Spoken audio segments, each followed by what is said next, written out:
across the UK, on DAB+, on YouTube, on your mobile, and on your side. This is Talk.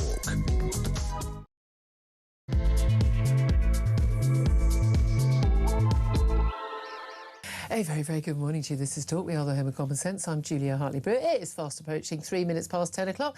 Great to have your company, whether you're listening on DAB Plus Radio, on your smart speaker, watching on YouTube, or any other way of listening or watching. Fabulous to have you join us. So much to talk about today, as it always is. And if you miss anything from the show, missed anything from the shows this week, do go to my YouTube page, The Julia Hartley-Brewer Show, hit subscribe, and you never have to miss a thing. Coming up, we're going to be discussing the fabulous economic news. Oh no, sorry. There isn't any. Inflation is rising to 2.9%. We got the latest figures, didn't we, on unemployment. A huge number of people more on a universal credit yesterday. We are looking at energy costs as a big driving force behind that. Borrowing costs for the government, absolutely sky high. Our borrowing costs for our debt, which is going up and up and up, fast approaching 100% of our economy, of our GDP, is just going up and up. And frankly, huge amounts of any money that was raised in tax is now just frankly going out on paying for our debt interest. But don't worry, everything's going to be solved. It's all completely sorted out because Andy Burnham says that number 10 North, that door and prefab building or something up in Manchester, is going to take over responsibility for economic growth from the Treasury. It's part of what he calls a huge transfer of power from Whitehall. So that's going to solve everything. I mean, I'm not entirely sure that the Treasury's been in charge of growth all this time anyway, because I'd like to think we might have bloody well noticed some growth at some point. We're going to talk about that. We're going to talk about net zero obsession from Labour costing each cash-strapped family more than £500 a year, according to some Tory figures. Andy Burnham has launched his rough sleeping plan. He says every rough sleeper in England will be offered accommodation this winter as part of his efforts to end rough sleeping. No one left outside at Christmas. Well, that's all just fan-dabby-dozy, and it's a lovely aim. Is it actually going to work? How much is it going to cost? And what does Andy Burnham's talking about it. So is Angela Rayner as Housing Secretary today. Not entirely sure she understands the difference between rough sleepers and homeless people. Rather different. But we'll be talking about all of that. And, of course, the migration issue. Particularly Lib Dem leader Ed Davey calling for the UK to join EU Migration Pact to tackle small boats. So basically, you have to claim asylum at the first place you land. So basically, it wouldn't be landing in Britain, so we wouldn't have a problem. Except, of course, we'd have to take, quote, our fair share. That fair share, given that we're a very big country, would be very, very, very large indeed, and we'd have to take them.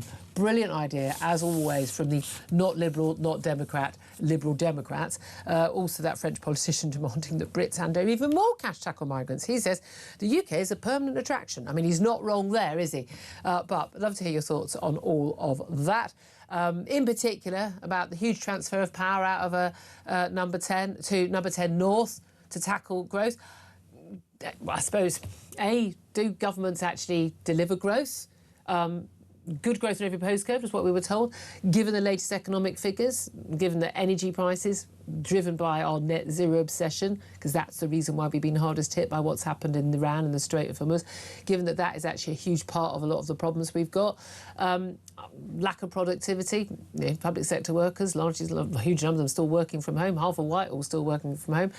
I'd love to hear your thoughts on all that. Is this the solution to all of our problems? Do give us a call, 0344 499 1000. Text the word talk in your message to 87222. Get in touch with us on X at Talk TV. Calls are charged at the national rate and text cost 1. Standard network rate message. But your thoughts, as always, welcome on any and every topic. You get to decide that. Delighted to say joining me today is Benedict Spence, Conservative commentator. Good morning. Good morning. Really good to have you in. I mean, we've got those unemployment figures, 4.9% yesterday. Another 700,000 people claiming universal credit since last year. Not sure you can blame that on the Tories. Inflation rate's risen up from 2.6% in the year to 2.9%. Basically, it's driven by energy bills, the cost of gas in particular. We have that off-gen price cap going up. It's going to go up even more come October. But don't worry, we're going to get, was it 86p a week off thanks to Andy Burnham. Borrowing costs are near a 2-decade high. Well, cost of borrowing those gilts is just, I mean, sky high, 5.8% more compared to other countries, double some other countries. But it's all going to be sorted out because Number 10 North is going to be delivering good growth in every postcode, no longer going to be the Treasury in Whitehall doing it. Is that the solution? Listen, I want to sound upbeat, I want to sound positive, I want to make start on the front foot. So what I'm going to say is, none of this is going to work, but I'm going to say it in a really upbeat voice to make it sound as if maybe it's not all doom and gloom. From California. None of this is going to work. None of it's going to work, but maybe it will. I don't know if I just sound hopeful. Honestly, it's sweet in a way to see Andy Burnham trying to come up with something completely left field that nobody's thought of, that people will go, oh my word, a new idea, nobody's ever thought of that. And his solution thus far is, as you say, a sort of a weird version of devolution, although not necessarily to all of the north of England, it's just to the part that he lives in and that he likes, and that means that his family life is not massively inconvenienced. And on top of that, he's going to be taking more jobs away from people in the Treasury who, admittedly, do not do a very good job of creating economic growth. And what he's going to do is he's going to give it to more of his own lackeys, who famously are pro-business and pro the free market, and they just love growth. But they by just the way, love is that. he going to? Because we always know that the boss of Number 10 North is a Whitehall official of the Treasury who is going to now move. Well, he's in a very posh hotel. Nice pool and very nice rooftop bar, by the way. I might head there. Although I might bump into some people from Number 10 North, so I probably wouldn't enjoy it. Company would be a bit dull, as I imagine. But he's basically commuting at great expense. OK, it's not on first-class travel. We're not paying for that. But still, have you got an economy ticket during rush hour lately across the country? And then he's being put up in a hotel, all expenses, and then he goes back home to his £2 million home in Islington. It's the same people. They're just pointlessly getting a train up north, and then they're sitting in the north making the same useless decisions. Surely the answer, I mean, look, if you want to make sure we've got growth, you need entrepreneurs to be able to set up businesses. You need businesses to be able to expand. You need people to have the money to spend. You need people to be able to get jobs. I don't know, maybe don't tell people that anyone who's running a business or is made themselves a success through their own hard work is somehow a bad person who should be taxed more. Maybe don't put a specific tax on jobs, national insurance rise. Maybe don't make employing people too expensive with that national insurance rise and, minimum wage going up to a point where, with all due respect, a heck of a lot of people aren't worth that to the business. Maybe don't do all those things and non-stop, regulatory red tape and non-stop problems with anyone trying to get anything done that has to be done via any government agency. Maybe that might help. Maybe don't have massively high energy costs, 4 times the cost of energy in America and much of Europe, so that businesses can. I mean, I'm thinking there are quite a lot of things. All of this, Julia, is revolutionary. And I'm not a business person or economist. It's all revolutionary, and revolutions involve violence, so that therefore is dangerous hate speech, and you shouldn't say it because you're basically a fascist. That's all of that you've just said is incredibly right-wing and dangerous, and it shouldn't be allowed. And this whole station should be censored and shut down, along with most of the rest of the mainstream press. Polanski, didn't realize I invited you into the studio. Oh, we're not talking about that today. Oh, we will. Oh, that was going to say leading into that. No, I mean, I'm particularly tickled by this idea that we are all very dangerous for asking questions. But we are dangerous intellectuals. No, honestly, I mean, as I say, it's all just a bit of smoke and mirrors. It's trying to make it look as if something new and exciting is happening, and absolutely nothing is. As you pointed out, it's the same people. They've just been transplanted from one city to another. And the thing is, I wouldn't even mind necessarily if they were getting first-class travel, because they're still on the same train that won't arrive on time, because the infrastructure doesn't work properly. With no Wi-Fi. So it doesn't actually make any difference if they're in first class or not. You spend more time on that West Coast mainland trying to get Wi-Fi to work. That's the thing. Take off the Wi-Fi and just try and get your phone to work. No, that doesn't work either. I was going to say, if anything, in first class, it's more irritating, because you have the extra sockets and supposedly everything, and it's not there either. So actually you're sat there going, first-class travel. Yes. Sorry, have you... To Manchester, no. I was going to say, why would I? Have you taken out a new mortgage recently to get on a first-class train? Everything I want is in the other direction from Manchester, so no, I've not been on a first-class train. There we are, No, but again, this is the solution. This is an interview in the Times, and it's just, it's just absurd. The idea that this is going to make any difference whatsoever. I mean, that's the thing. I'm sort of flabbergasted. I feel that we're at the stage of British politics where, as you say, you can list all of these things that we all know won't change anything, but basically the position of the politicians is to just shrug and go, it might. I think it's a mistake to think that governments deliver growth. Oh, no, unless you're in true. a totalitarian regime like China. I mean, don't give them ideas. We're on the way there, folks. Yeah. But other than that, you know, they're in charge of everything. Your 10-year plans and things. Okay, at least they do. Say what you like about Xi Jinping. He does a 10-year plan, which we don't even do. We don't even do a 24-hour plan.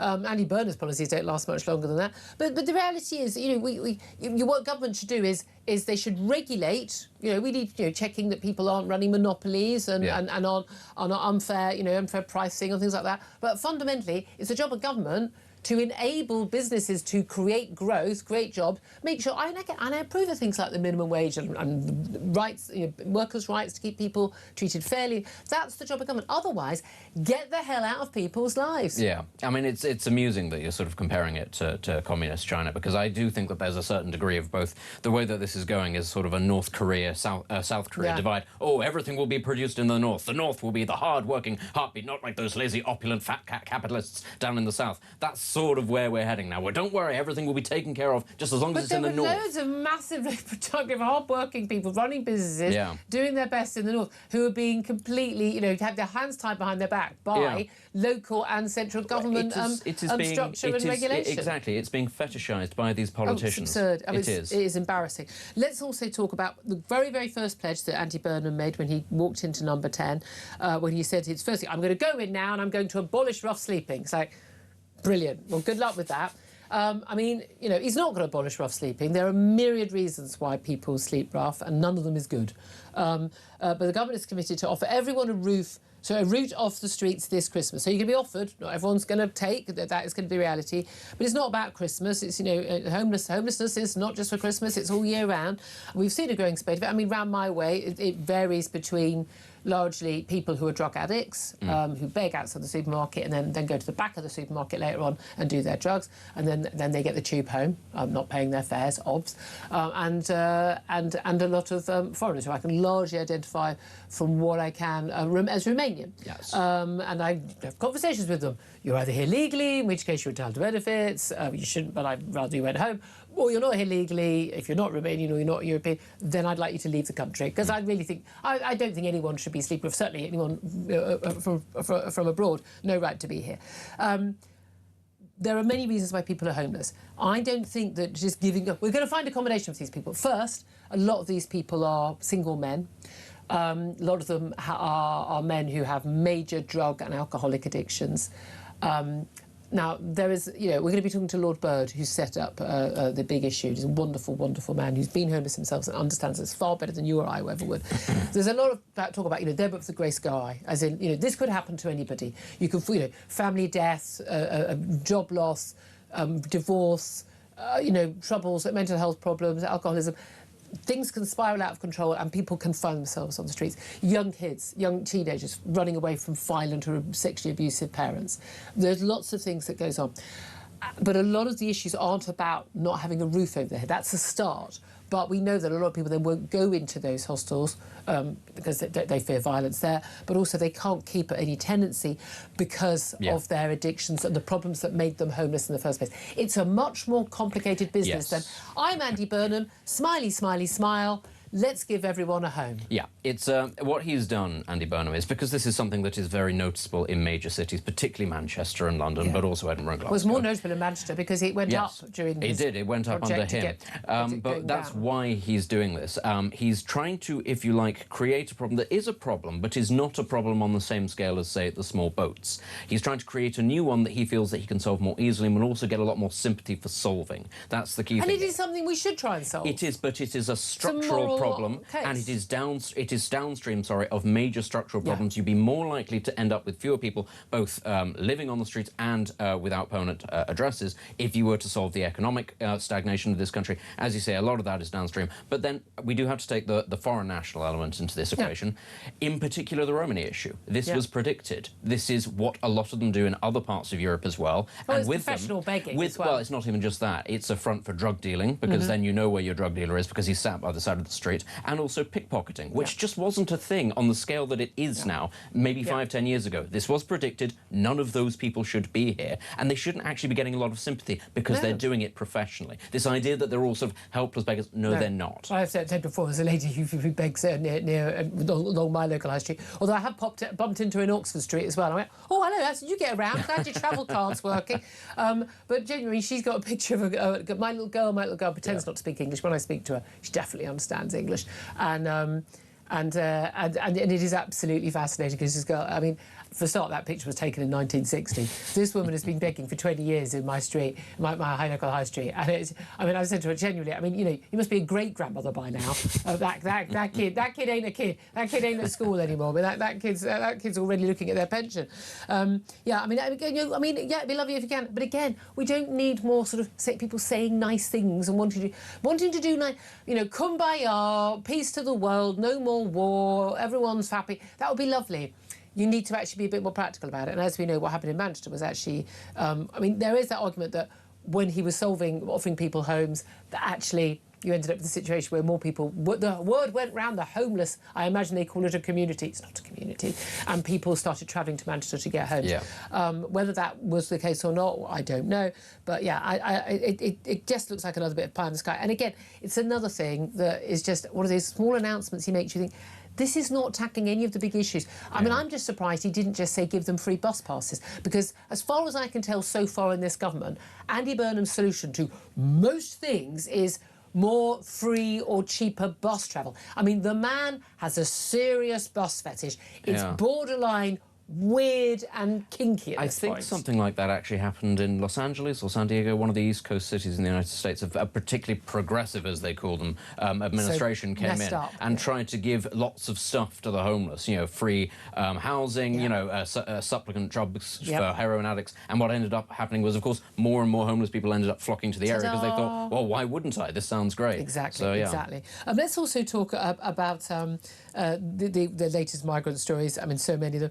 A French politician has demanded that Brits hand over more cash, more, to tackle migrants. He has branded the UK a permanent attraction. I mean, that's good news. This is Xavier Bertrand. We heard of him before. He's the regional president of Hauts-de-France, which is, you know, around the area of Calais. So we're a permanent attraction for migrants, and he demanded that deal where UK Border Force officers work in France and vice versa is paid in its full price. The thing is, it's in his interest, in his people's interest, his local voters' interest, for us to be able to return those migrants to France and for the French to stop more of them leaving. Because if we did, you get picked up, you're back in France. You get picked up, you're back in France. No one's paying, whether it's this week, £5,000 or £3,000 or 500 quid to get on a boat to be turned back. No one's going to pay for that. So what are they going to do? Are they going to stay sitting in Calais? No, they're going to go somewhere else. It is absolute madness that the French don't cooperate on this. They won't. Meanwhile, we have got the Lib Dem leader, Ed Davey, neither Liberal nor a Democrat, I'd like to point out. He wants to overturn the Brexit referendum without another referendum. He's called for the UK to join the EU Migration Pact to tackle smuggled boats, and this would basically mean the requirement that you should claim asylum in the very first country that you land in Europe. Well, rather usefully, it almost certainly won't be the UK, in which case, you know, oh, good, you think, great, so that'll be Italy's problem or Greece's problem or Spain's problem. No, then the EU shares them out. Remember this big battle that Hungary had with the EU, went, you can keep fighting us, we ain't taking our, quote, fair share, we don't want these people, thank you very much. But basically...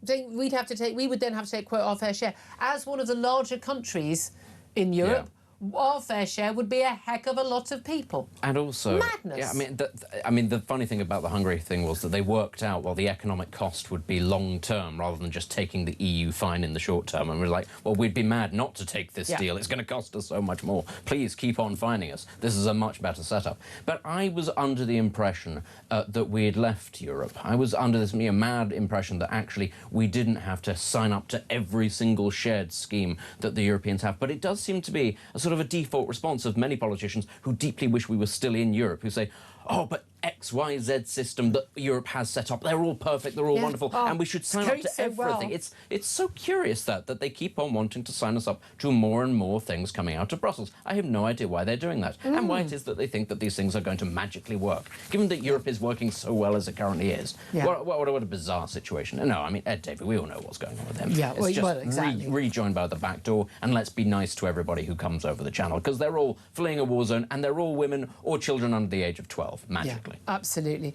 I mean, comments from Labour MP Sam Rushworth, who was on Jeremy Cowell's show earlier.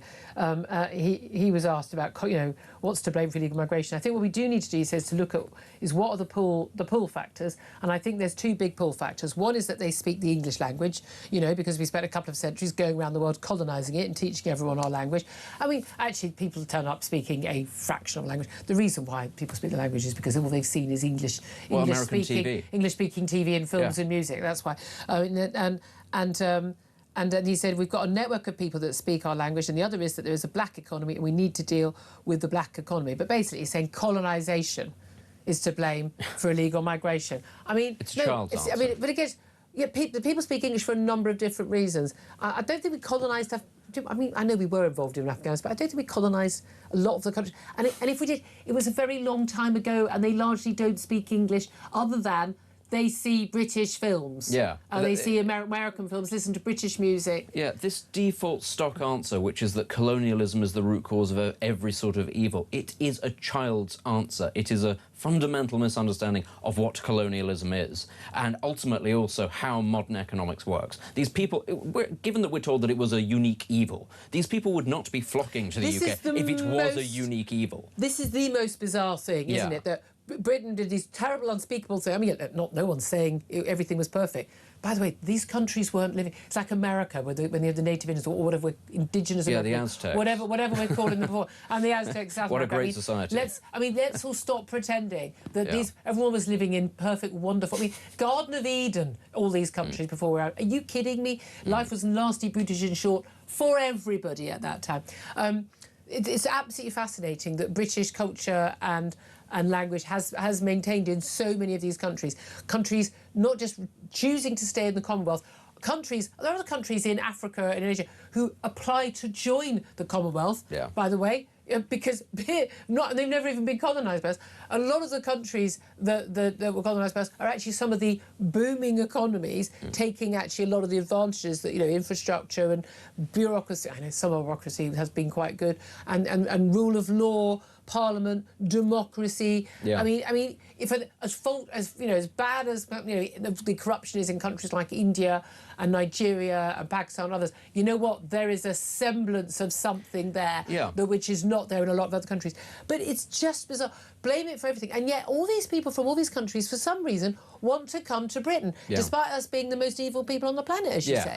That's the thing. And people also, they have to remember why it is that the British Empire was the biggest and was the most successful, because it had institutions that, as you say, were not corrupt, unlike other European empires, which also, those existed as well. I might want to remind people. But ours outlasted those because it was bigger, it was better. And one of the key things about this, of course, is it was dominated by capitalism, by global capitalism, which led to growth, which led to prosperity, which was how it was able to outlast its competitors, keep on expanding as it did. Why it is then that we have to take the legacy of all of this is, well, we want the exact opposite of that. We want to say goodbye to all the prosperity and growth. What we want is socialism, whilst inviting the world's poor, when in fact we raised the world's poor up once upon a time through capitalism. It's the thing that just, it infuriates you, because you can see in slow motion what is going to happen, what is happening, and you know the solution, but you know it's not going to happen. Absolutely. And then you've got, your likes of your Zach Polanski's and others calling for media regulation in the wake of Jason Arde because of all the lies.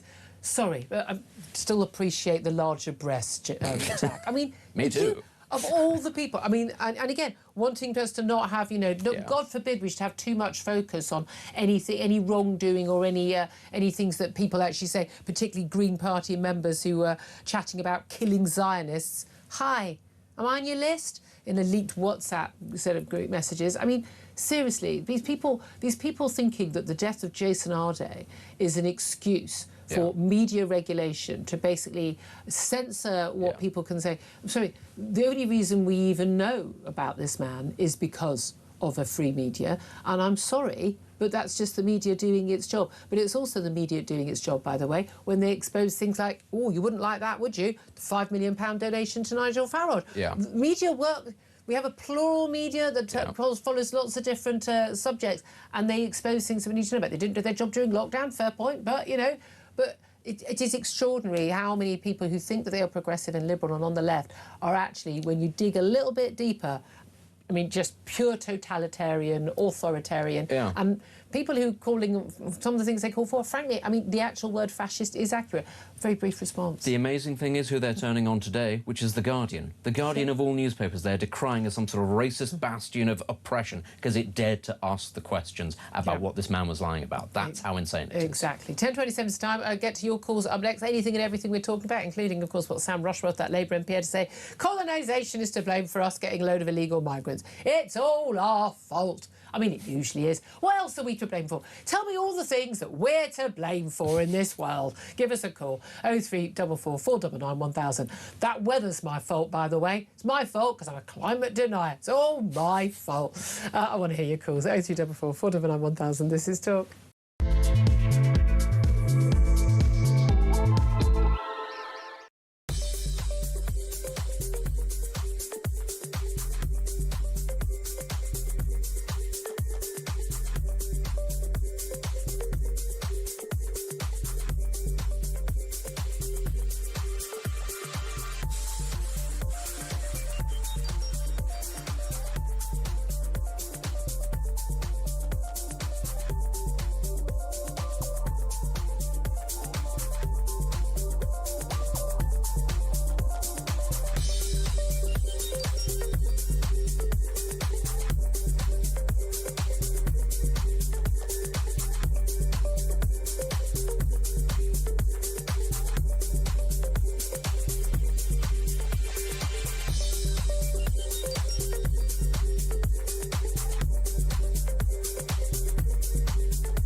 It is therefore my honour to declare that the duly elected leader of the Labour Party is Andy Burnham.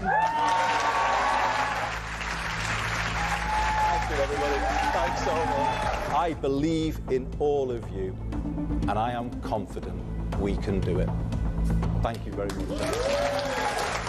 I have just come from Buckingham Palace, where I have accepted His Majesty the King's invitation to across the UK, on DAB+, on YouTube, on your mobile, and on your side. This is Talk. Good morning, welcome back. 10:30 is the time. This is Talk. Time for a quick call, a couple of messages before we go to my next guest. Andrew's in Hertfordshire. Andrew, what do you make of Number 10 North? They're going to be in charge of basically growth in this country. Everything's going to be fine. Are you feeling optimistic? It's just like Burnham is standing over a child with a runny boiled egg, demanding that they eat it. They're demanding that we believe that taking things to the north will make everything better. If you want growth, reverse the national insurance ride, cut energy costs for business, and what you need to do to drive growth is put money in people's pockets, reverse the tax freezes. It's not difficult. You don't need to go to the north. And you sat down this morning and put a team together for today's show. If you did that in an office, perhaps, if you moved that office to Pret down the road, it'd be a disaster. And all he's doing is nothing. And because he does, at the root cause of it, he doesn't have a plan. No, I don't think he understands economics. He's got a top English degree from Cambridge. Well, I'm not quite sure we value Cambridge degrees anymore, do we? Now we know. But I mean, but you know, he's a clever man. He just doesn't know about anything about economics, as far as I can tell. Or running a Yeah, business. but you said something there you've got to be careful of, very careful. Remember, in the world of the blind, the one-eyed man is king. He might be better than others. Is he really clever, or are we just painting him as clever? No, I think no. I don't think you can get from a comp into Cambridge and get a top degree in a subject like English without being. I think he's clever, but I'm just not sure. And I think, look, he's clever enough to make it to be Prime Minister. You have to be quite clever to be able to do that. It's just whether or not that cleverness. Look, there's lots of things that I claim to know about. There's lots of things I don't know about. Do you know what I do when I don't know about something? I find somebody who knows about it. I've written a book about it, and I look up all the different viewpoints on it and all the evidence.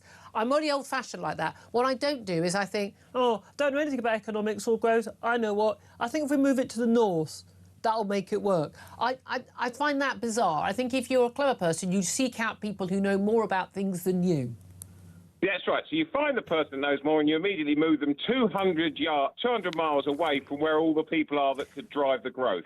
Brilliant plan. There is that, and people have to accept, living all around the country, that most of the growth is being driven in the south. I would like it not to be that case, because I think we need to, especially transport links and things, we do actually have, we can enable more growth in the north, coming from those people not having to go, I want to do this, I want to have this career, I need to move to London to do it. I think it would be a really good thing if that wasn't the case. But I don't think this is the answer, given that he's just taking up staff from London, paying them a bonus to move. I mean, for goodness sake.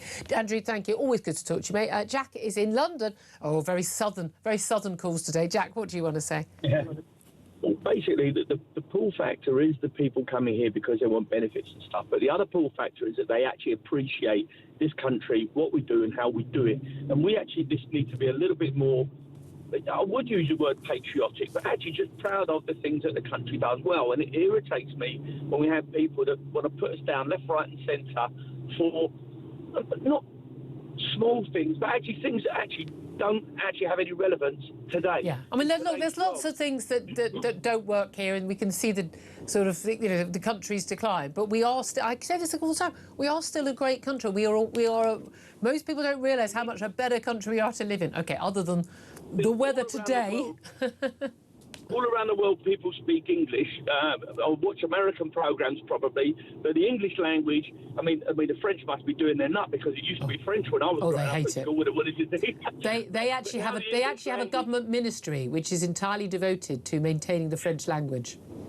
I would do that if I was French. I'd feel the same way. But anyway, it is the way it is, and we've done a lot of good things in the world, and we do a lot of good things now. And with regards to Burnham and Manchester and London, geographically, London's the central hub for trade. The Thames was serving London. It served the country. It just happens to be that it's in the south.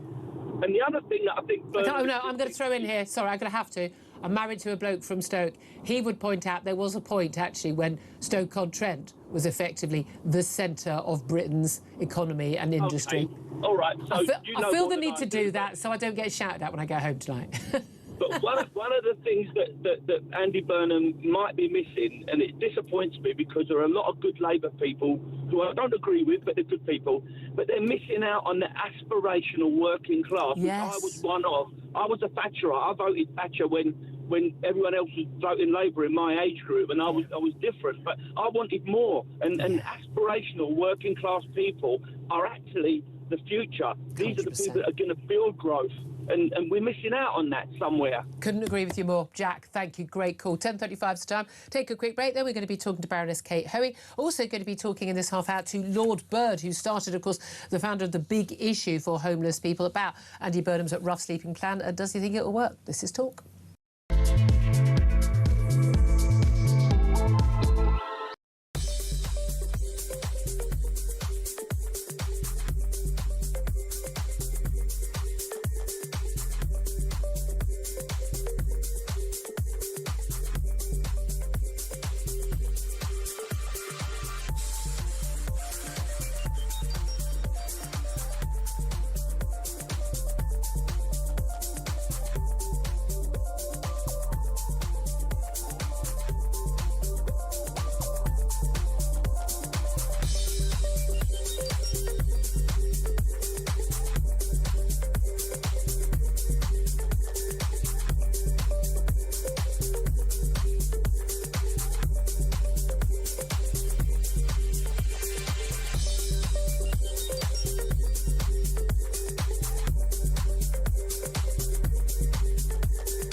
across the UK.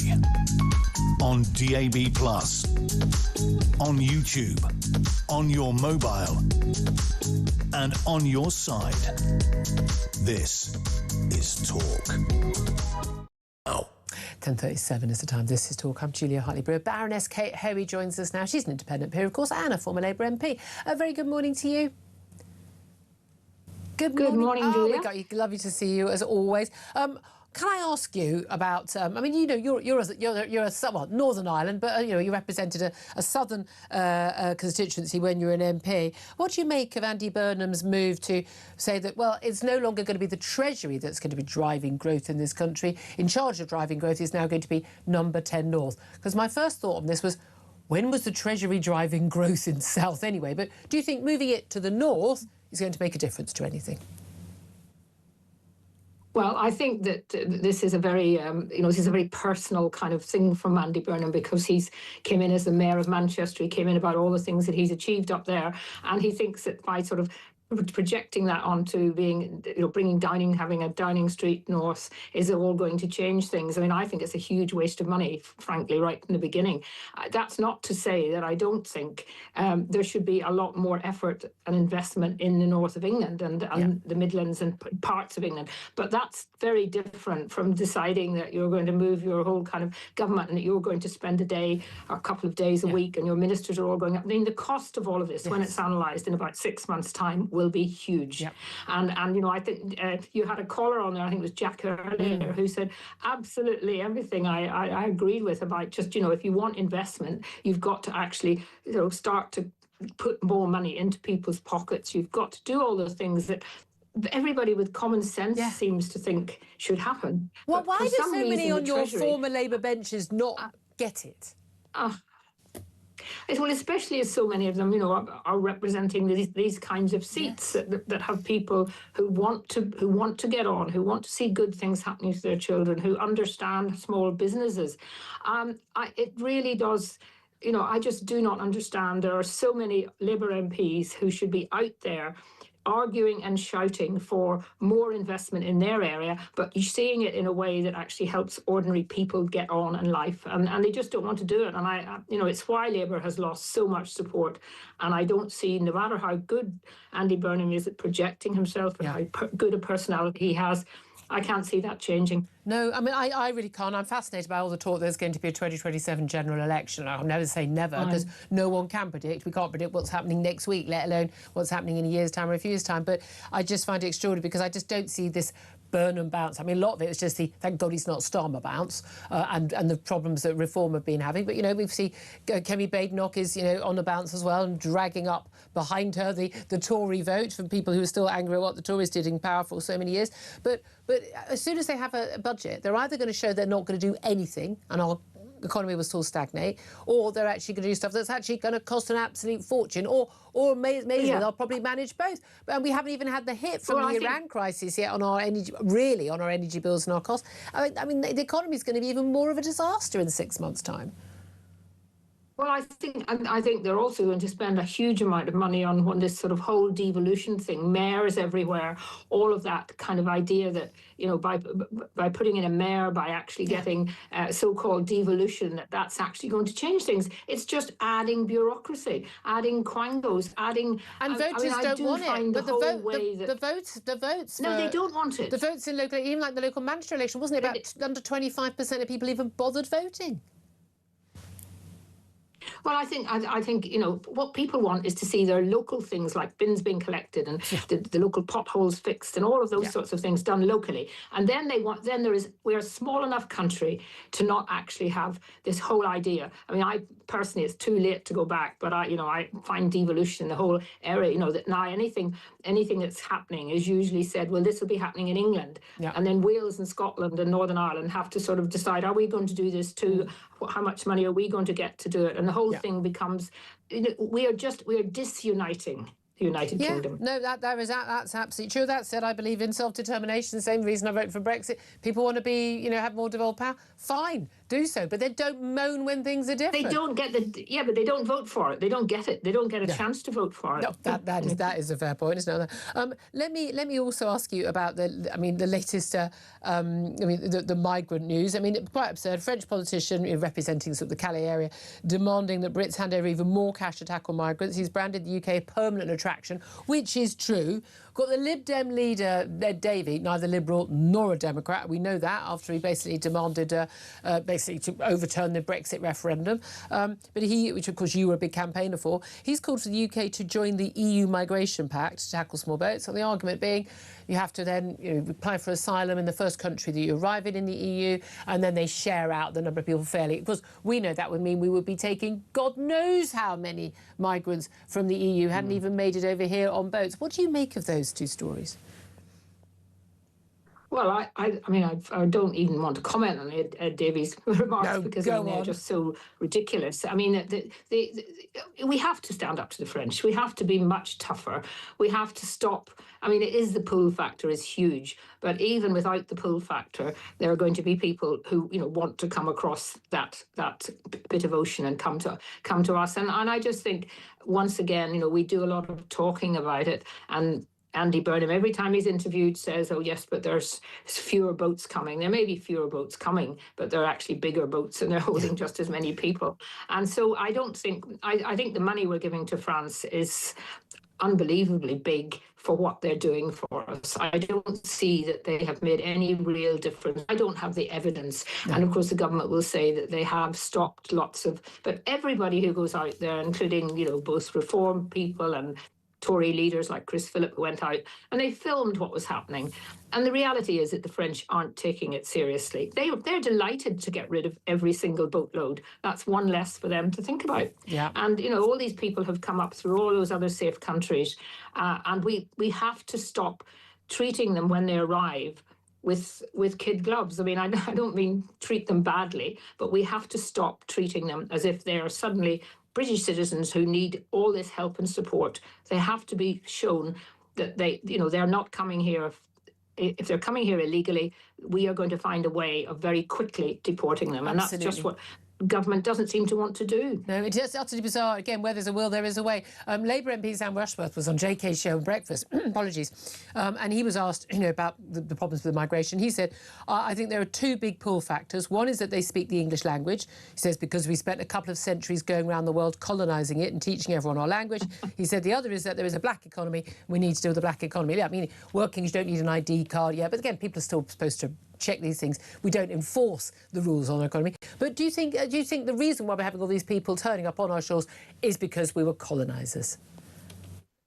That's just part of this general move at the moment, thing on our history, and blame it all on colonialism and imperialism and slavery, and it's all our fault.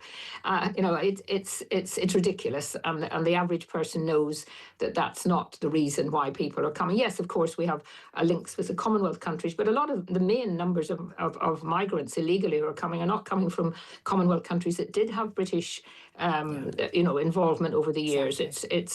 It's a much more deeply, basically people, many of them, most of them are coming because they do think they're going to get a better life. And, I understand that, but not in what I don't understand is they all come here and they all leave their families behind. Yeah. And yet we still consider them as asylum seekers first and foremost. They're not asylum seekers. There may be the odd person who has suffered in their country, but the vast majority of them have left their homes, left their wives, left their children, and to get some more. Yeah. Imagine being the person going, this country's terrible and dangerous and awful, and we can't have a future here. And I'm just going to head off.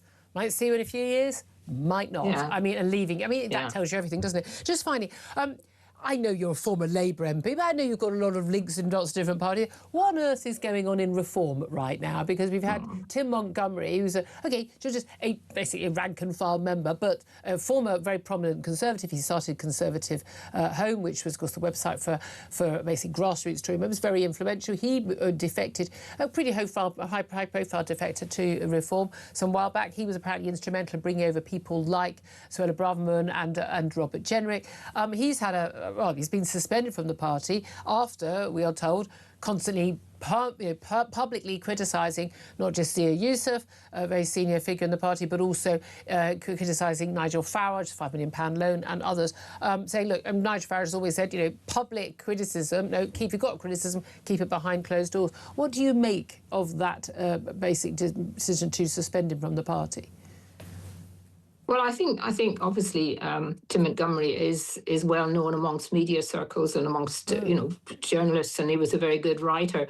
I don't think he's a sort of national figure that sort of people be waking up in Makerfield and saying, "Oh my goodness, we've lost him." I do think it's a pity that if he had serious complaints and concerns, and I'm sure there are lots of people in Reform who do, that he didn't actually. Maybe he did. Maybe behind the scenes he did actually talk about this and try and get some changes, because I've got criticisms of Reform too, but I mean, I wouldn't feel it was my job at the moment to go on television and talk about it. And he went on Newsnight last night, so I'm not criticising him personally. I just feel that it's sad for Reform members to see this happening, just when the media is so intent on actually attacking Nigel Farage, every single thing. I mean, there was something ridiculous yesterday in the Times about that he had no humour, he had no this, he'd know that. It was just ridiculous. And so I'm disappointed in a way, and I can understand it, because I would have my problems probably with Zia, but you should try and do it first behind closed doors. You think that then, yeah. But that maybe said, he's done again, that. a lot of organisations wouldn't allow it either, would they? I'm a big fan of Tim Montgomery's, but I can also see the other side. Baroness Kate Howitt, great to talk to you. I really appreciate you joining us. Former Labour MP, independent peer. Been an expense listening to all of that. Yeah. What do you make of that row? I mean, there's so many rows going on in Reform at the moment. Yeah, I mean, I like Tim. I've known him a while, but the thing is, where Reform currently are, they've had a wobbly summer. There needs to be discipline. You can't be just allowing there to be constant briefing against each other, which feeds into the idea that the party is not united. It may well not be united. There are many criticisms that can be made, but you can't add fuel to the fire by undermining your own people. That's kind of where I am on that as well. Yeah, I'd love to hear your thoughts on that as well. Give us a call 0244 499 1000. Up next, going to take a quick break. Then we're going to be talking to the founder of the big issue, Lord Bird, to find out what he makes of Andy Burnham's rough sleeping plan. Will it end rough sleeping? This is Talk.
It is therefore my honour to declare that the duly elected leader of the Labour Party is Andy Burnham. Thank you, everybody. Thanks so much. I believe in all of you, and I am confident we can do it. Thank you very much. I have just come from Buckingham Palace, where I have accepted His Majesty the King's invitation to form a government. Across the UK, on DAB+, on YouTube, on your mobile, and on your side. This is Talk. This is Talk, the Home of Common Sense. 10:51 is the time. Well, today, Andy Burnham and alongside him, his Housing Secretary, Angela Rayner, announcing their plan to tackle homelessness. If you remember, as he arrived at number 10 on his very first day in the job, the Prime Minister did say that abolishing homelessness, abolishing rough sleeping was going to be his first task. Can he abolish it? And is what he's planning going to do the job? Let's talk to Lord Bird, John Bird, founder of The Big Issue and now peer of the realm. Very, very good morning to you, Lord Bird.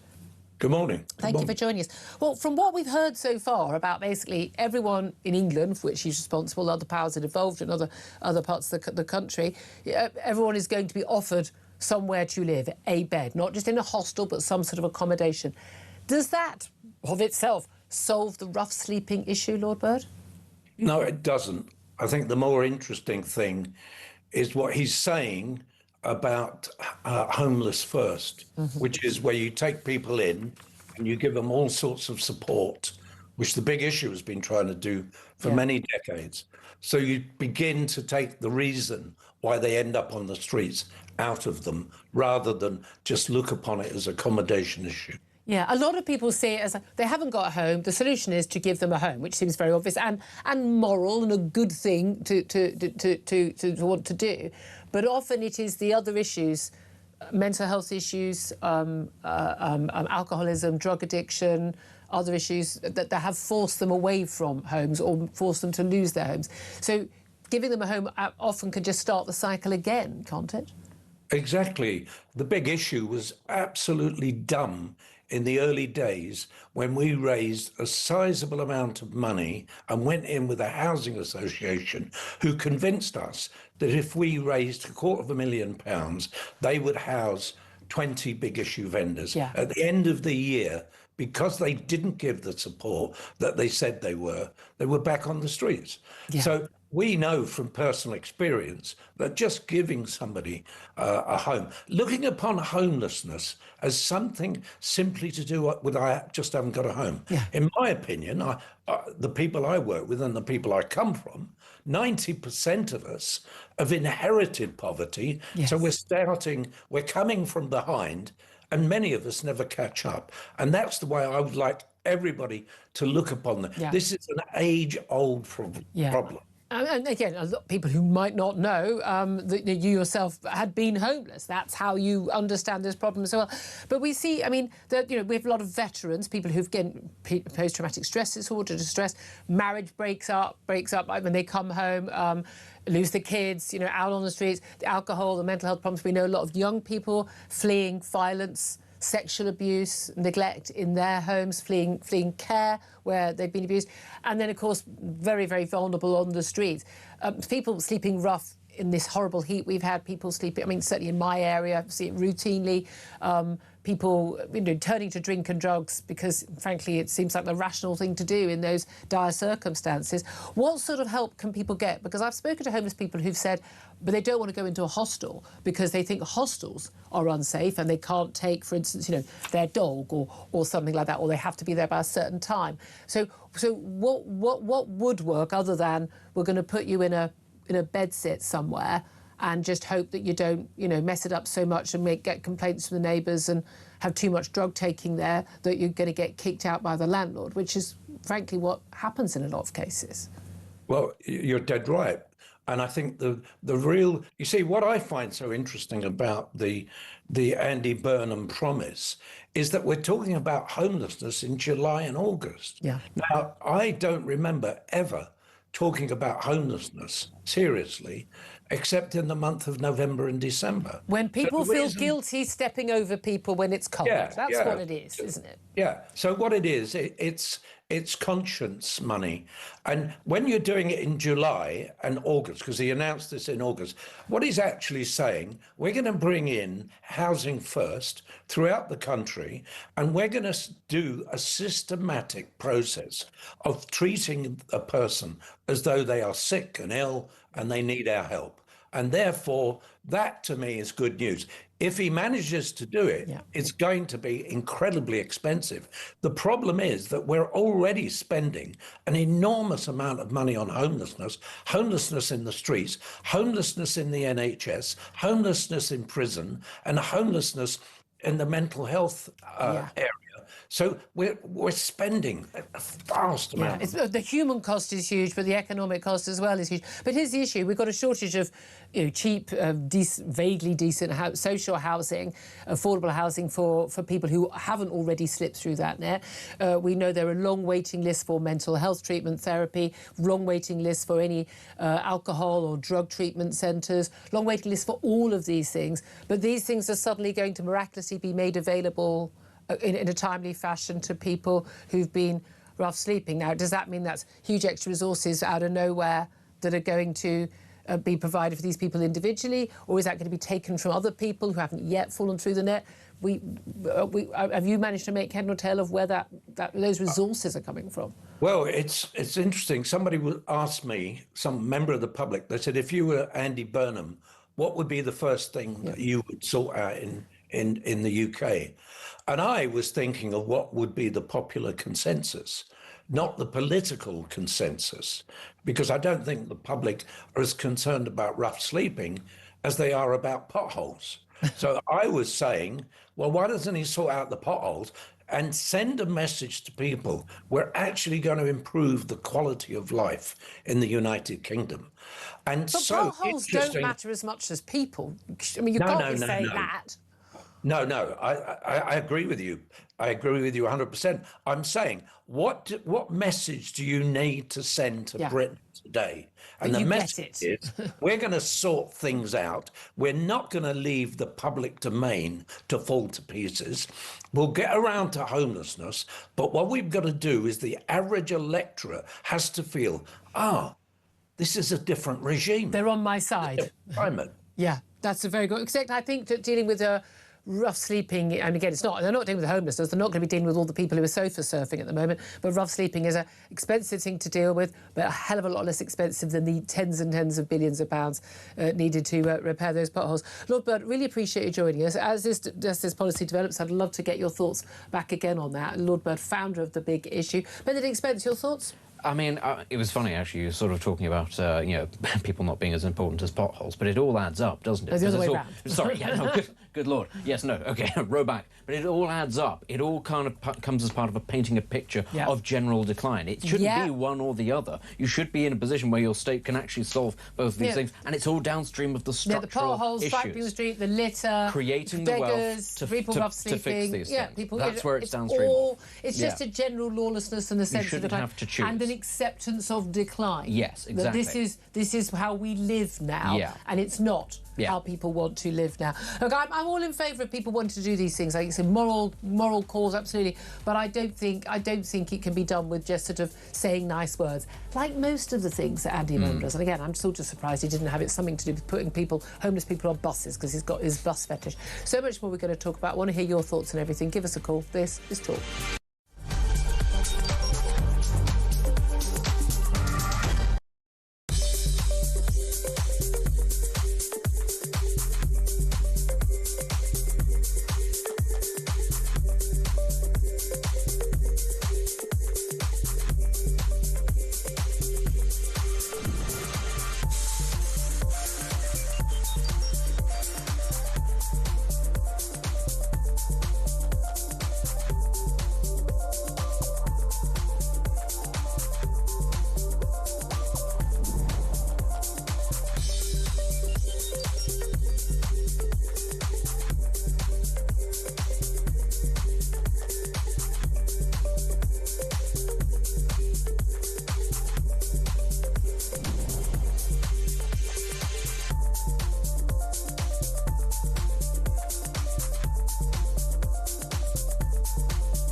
across the UK.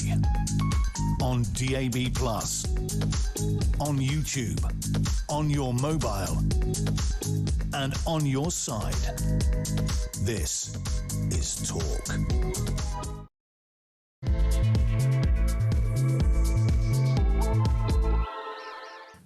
Very, very good morning. Welcome back to the show. It's fast approaching 3 minutes past 11. This is Talk, we're the home of common sense. You knew that already. I'm Julia Hartley-Brewer. Whether you're listening on DAB Plus Radio, watching on YouTube, any of the other myriad ways that his newfangled world with the tinterweb, as my father would call it, doing the Google, you can find us. It's great to have you on board. I still, to this day in my family, why don't you do the Google? The Google. Do the Google. To this day, that's what we all say in our family, just because it still makes us laugh about 10 years on. Do the Google, find us on YouTube. Little window into your family life, the Google. Do the Google. Sounds like a really bad dance thing, by from the the way, 40s. it'll never take off, just in case you... Oh, the long Christmas days fly by. Anyway... I feel the show's already disintegrated. Go to my YouTube page. That's the thing as well. The Julia Hartley-Brewer Show. Hit subscribe. You never have to miss a thing. On the YouTube. On the YouTube. On this newfangled thing. It'll never catch on. Look, we're discussing inflation. In this hour, it's rising to 2.9%. I mean, we kind of don't pay much attention because remember when it was 11%? Yeah. I remember saying they're going... Inflation has risen to 11.1%, but it's up from 2.6% the month before. What's it being driven by altogether now? Energy prices. Why are energy prices high? Because of the Iran war. Why are they hitting us far more than any other country? Because of net zero policies. Is everyone clear? We've got the ridiculous situation. The Tories have shown us that actually we're looking at £540 extra for each family in this country a year because of net zero policies and our costs. 540 quid. I'm sorry. That's quite a nice holiday, actually. You can actually do flights. You could get a cheapy deal, get flights, cheapy little apartment, okay, kids are in bunk beds, they'll cope. But you can actually manage a cheapy holiday for that money. So I'm sorry, for the four of you. That's a lot of money that families would like to have. Going to talk about Number 10 North taking over responsibility for economic growth from the Treasury as part of what Andy Burnham calls a huge transfer of power out of Whitehall. It's a huge transfer of our money out of Whitehall, taking trains up to stay in nice hotels while they do the work in Number 10 North because it looks better and Andy Burnham gets to spend more time with his wife and kids. And that's great for him. I'm not entirely sure that's how we should run the country. I'm not entirely sure when the Treasury was actually in any way responsible for economic growth, because if they have been responsible for it, they've not done a very good job. We're also going to be talking about Donald Trump declaring the Strait of Hormuz a new US territory and has axed all talks with Iran. I mean, probably right to axe all talks with Iran, because funnily enough, I don't think you can trust a completely theocratic, complete bunch of lunatics who are intent on killing basically the entire West. But also we're going to be talking about whether or not there should be democratic elections in Ukraine, even though the Constitution forbids it during wartime. But sacked senior minister for the Ukrainian government has demanded that there should be elections soon. Which many people think Zelensky would not win. We'll talk about all of that. Delighted to say that joining me for all the chat today, and I know he's got to have interesting thoughts on all that, is Benedict Spence, Conservative commentator.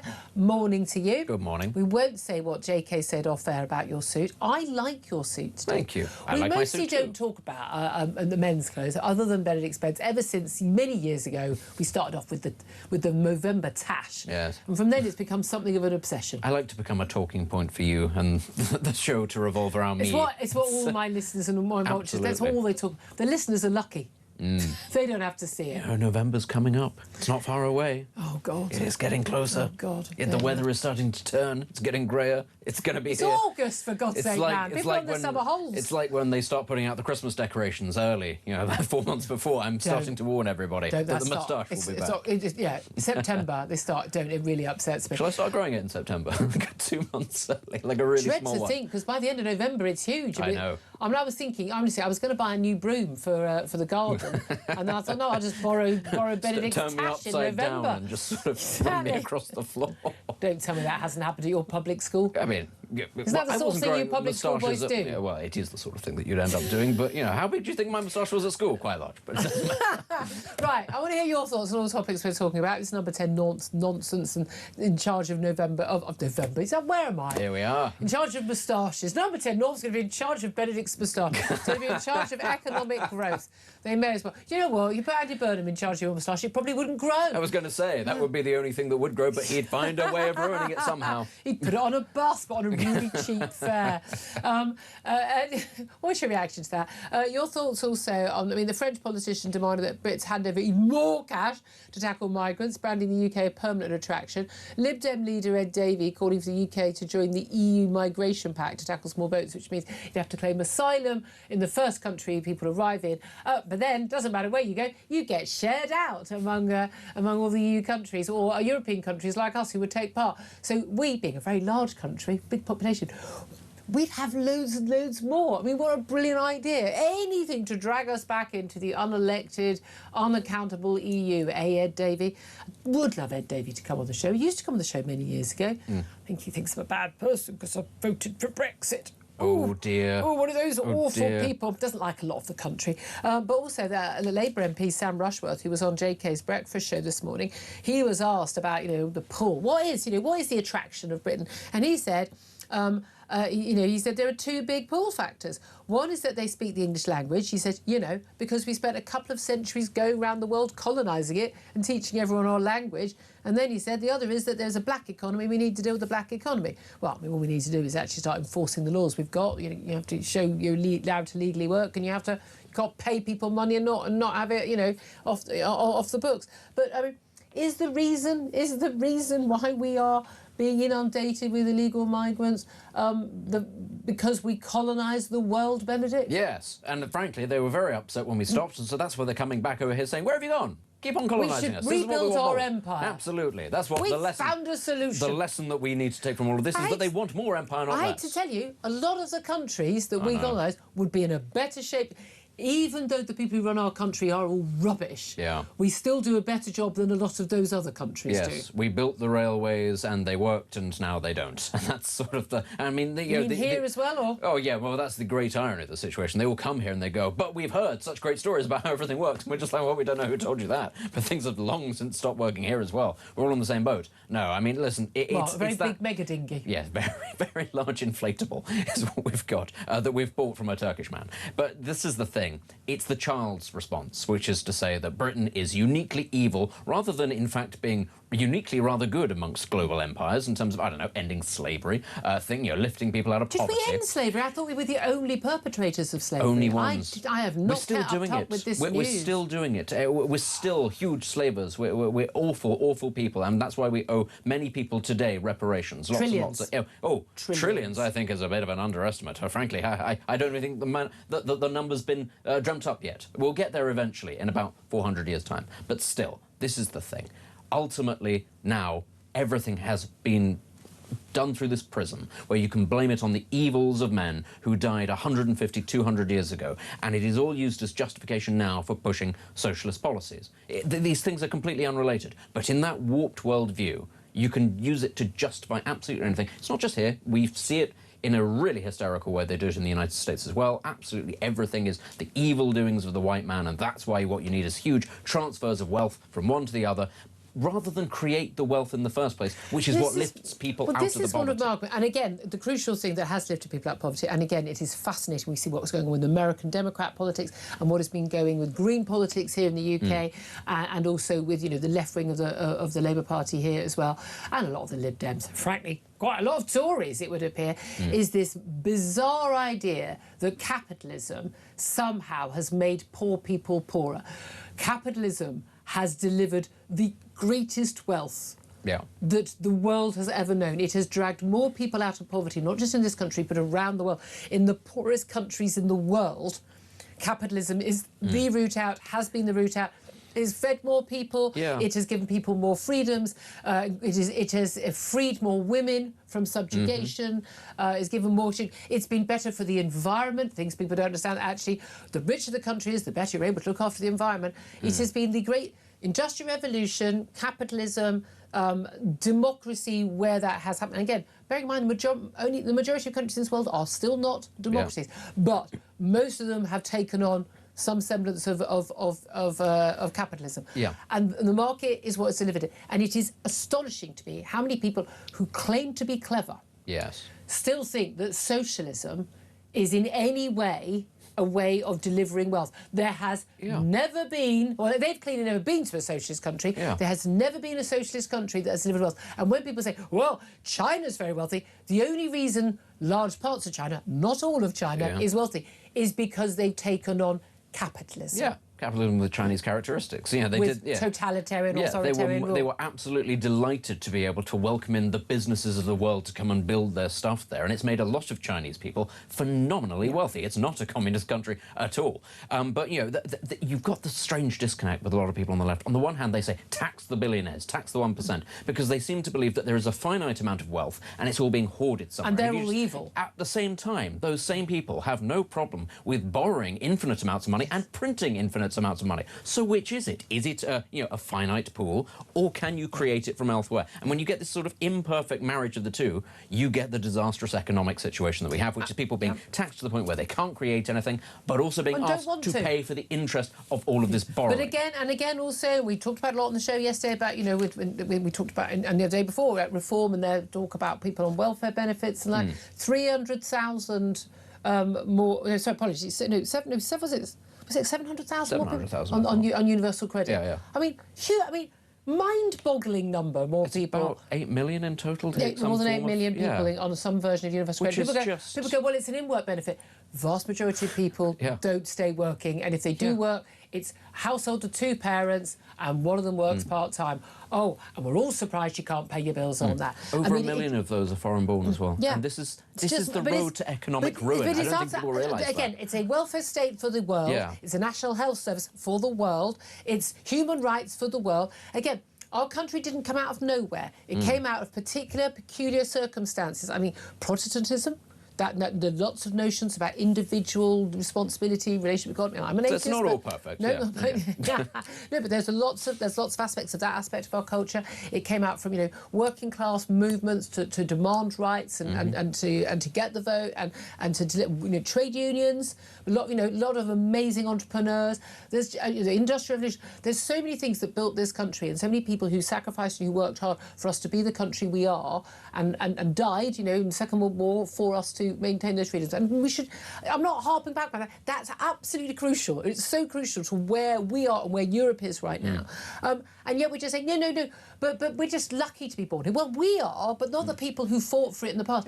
But the idea that any one of the 7 billion people on the planet, at least 5.5, 6 billion of whom have a worse life than us, have a right to just come and share in what we've got, as opposed to, hey, why don't you stay in your country? Why don't you fight for economic freedom and political freedom in your country and make your country better for you and your fellow countrymen and women and children, and improve your country rather than just sodding off and leaving, for instance, Afghanistan and leaving women trapped in their homes. There's a lot, and there's also a lot of proof in the fact that our sort of enclaves are extensions of our own nation. The United States, Canada, Australia, New Zealand. You look at how those countries are doing. If you take the principles, those capitalistic, democratic principles, very well indeed. If you take those things and you rarefy them and you refine them, actually you can create even more. And it's tremendously frustrating, therefore, to see Britain being blamed in this way when actually you look at our contribution to the world. If you take Britain away,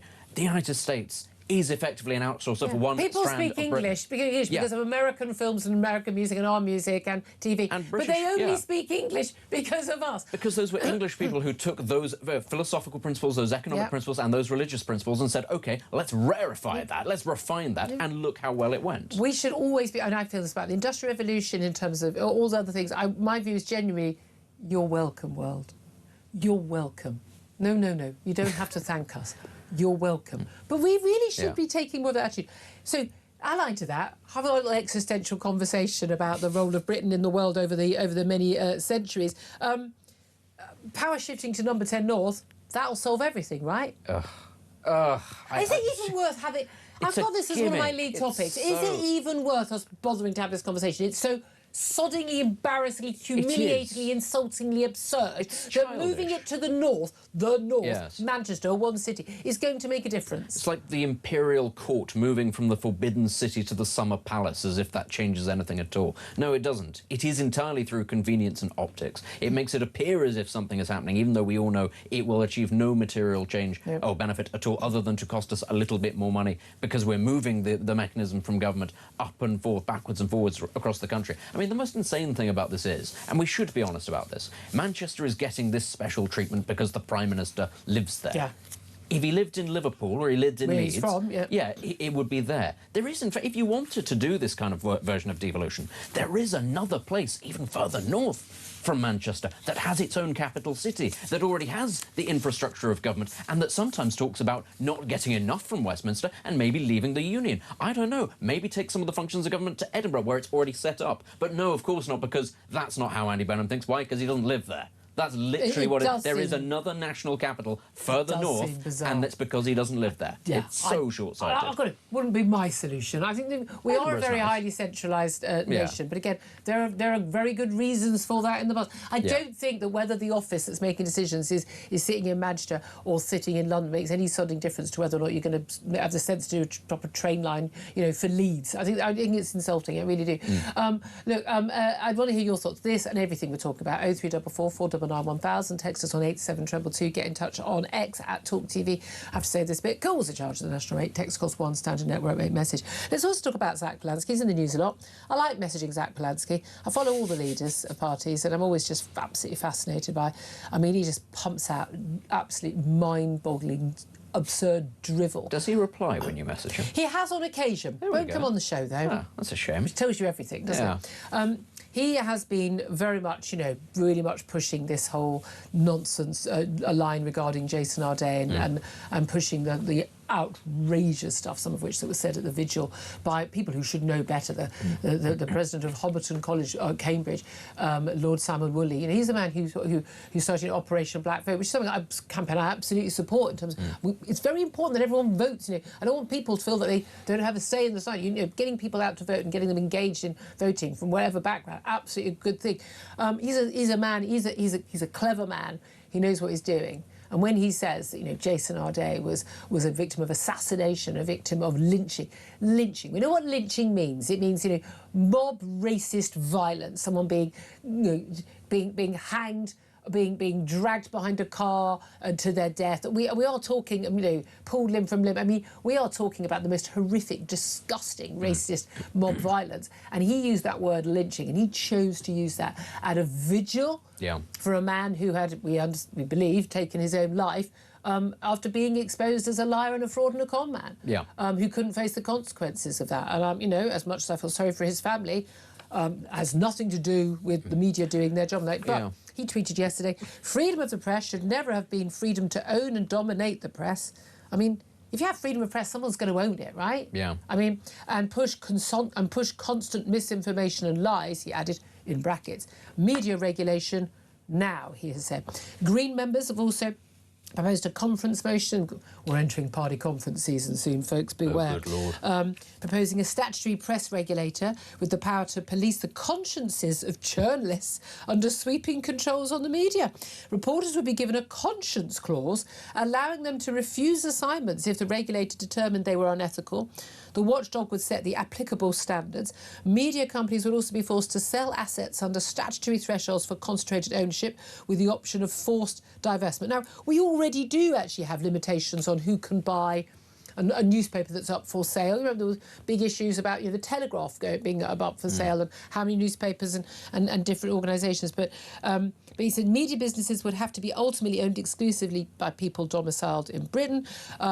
And people will be, individuals and companies prohibited from owning shares in national newspapers, national broadcasters and major foreign individuals and companies, regional groups. Now, we know what that's saying. I mean, will not have escaped your notice. We work for a Murdoch-owned company. But it is extraordinary. They're going after everybody. They've been going after The Guardian, for goodness sake, because they actually made one of the biggest exposés on Jason Arde, which was his claims that he'd been the victim of some horrific-sounding racist attacks. A hooded man with a knife, a severed pig's head sent to his parents' house. No evidence for any of this at all. Police deny any investigation, never happened. Doesn't appear on the CCTV, which was, for the first time ever, was actually No looked butcher into. sold the pig, said that he said had done. I mean, so it's just simply not true. But they're going for it. They want media regulation, but presumably one of the reasons they want media regulations for is the more media coverage there was of Zach Polanski when he got exposed, suddenly he was the big I am, wasn't he? Yeah. Suddenly he collapsed in the polls. I mean, outrageously, because he was reported as saying what he actually said about things like the Golders Green killings. But also, I mean, quite by chance, we have seen a report in the Times, originally from The Spectator, Green Party activists claiming that British Jews were a weapon of Israel, described hostility towards Jews as understandable, and talked about killing Zionists in a private Green member WhatsApp group. Greens Against Imperialism. It was set up. Now, it's not an official Green group.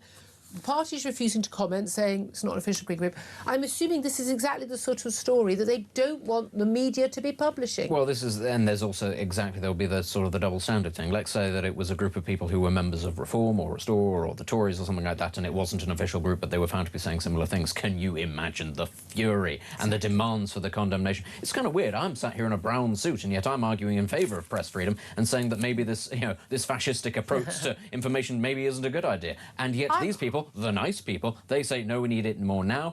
But they're also the same people who are posting lists of journalists who are involved in the witch hunt, inverted commas, of Jason Arde, who... And basically, journalists who, as either news reporters or as commentators like myself, have written articles about Jason Arde. Yeah, somebody put out a list of journalists saying, if anybody's got any information on them, it would be very much appreciated, just doing some digging. And, of course, wink, wink, nudge, nudge, they're trying to say, give me some dirt so we can hound these people. Now, Are they asking for dirt or are they asking for addresses? All sorts of things. Now, on the one hand, I think that that's terrible. On the other hand, there are some people on that list who I have some gossip about. So I'm in two minds about this. But nonetheless, it's obviously a disgraceful thing. It's a disgraceful thing that this is actually being perpetrated and that you have tens of thousands of people apparently in central London buying into this idea. The use of the word lynching I find just despicable.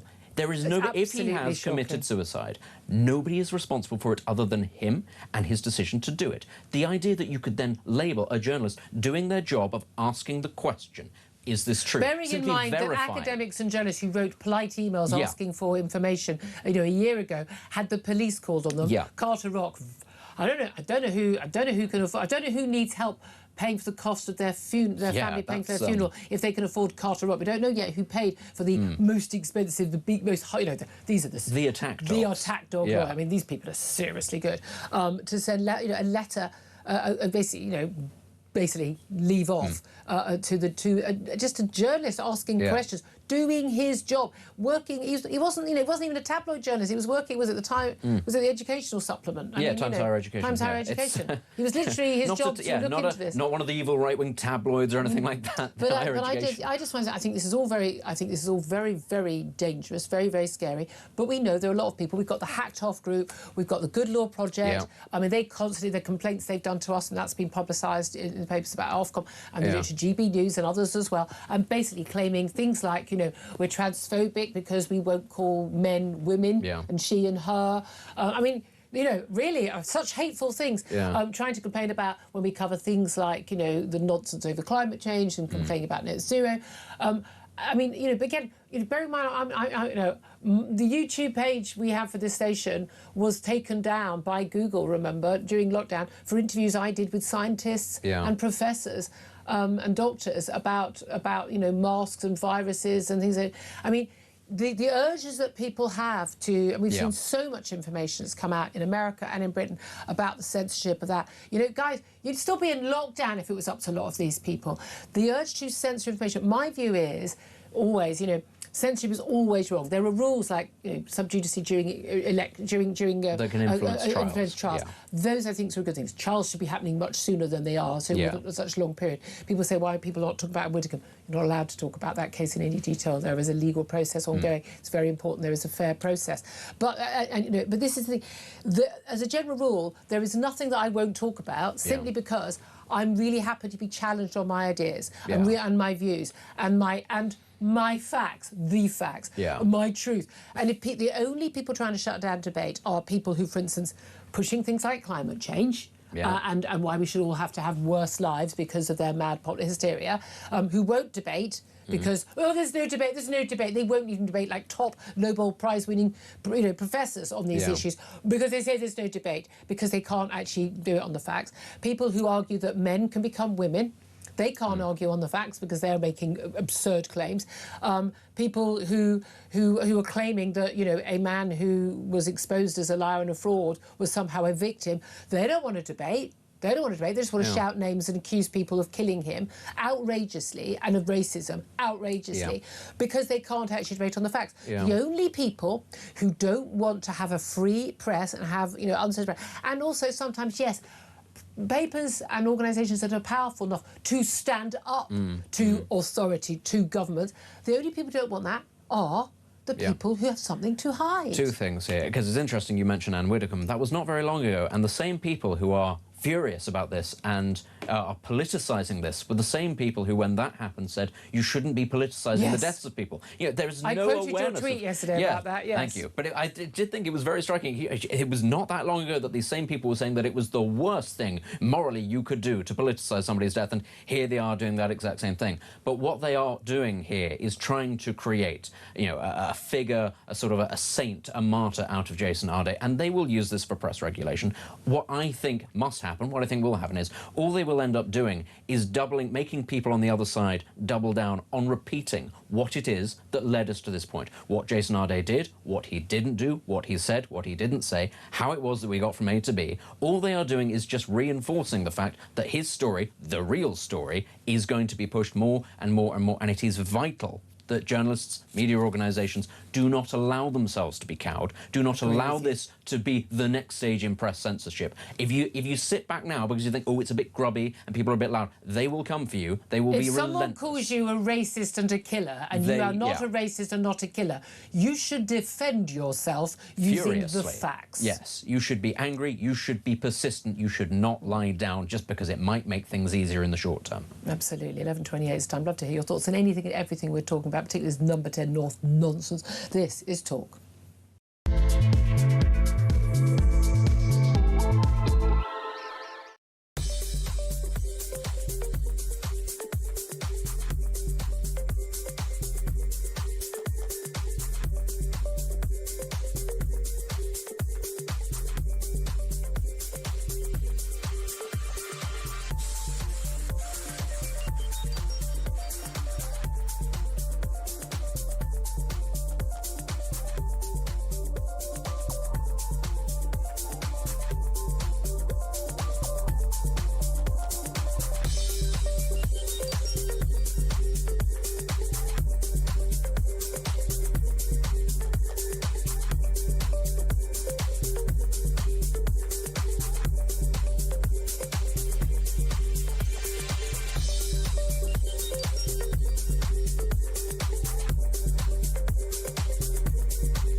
It is therefore my honour to declare that the duly elected leader of the Labour Party is Andy Burnham. Thank you, everybody. Thanks so much. I believe in all of you, and I am confident we can do it.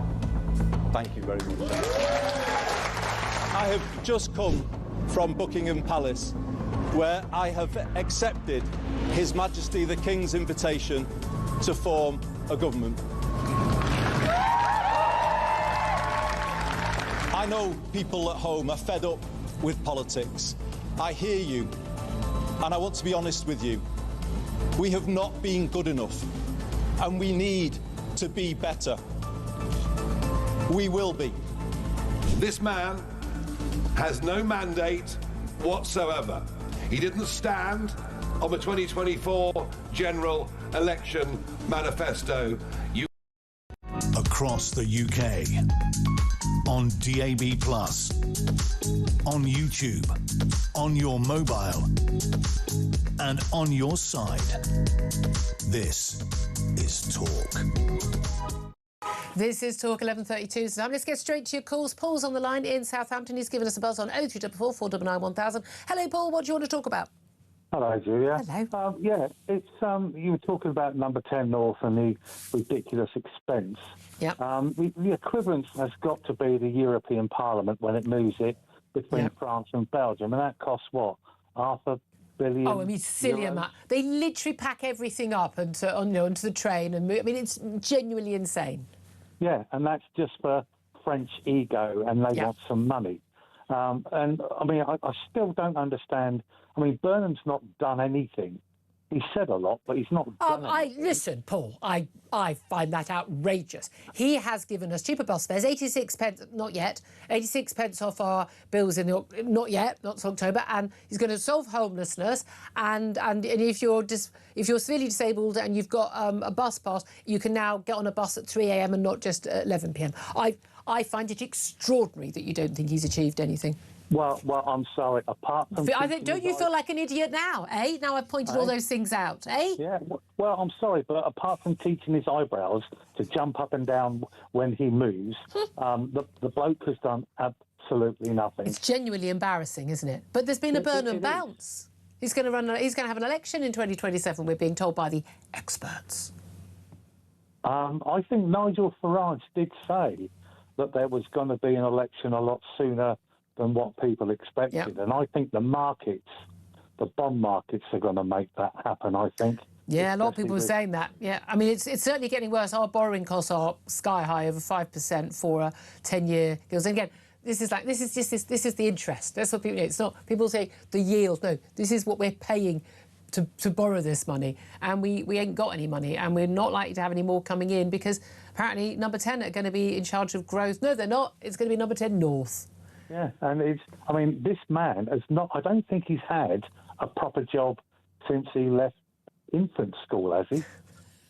I mean, he might have had a paper round.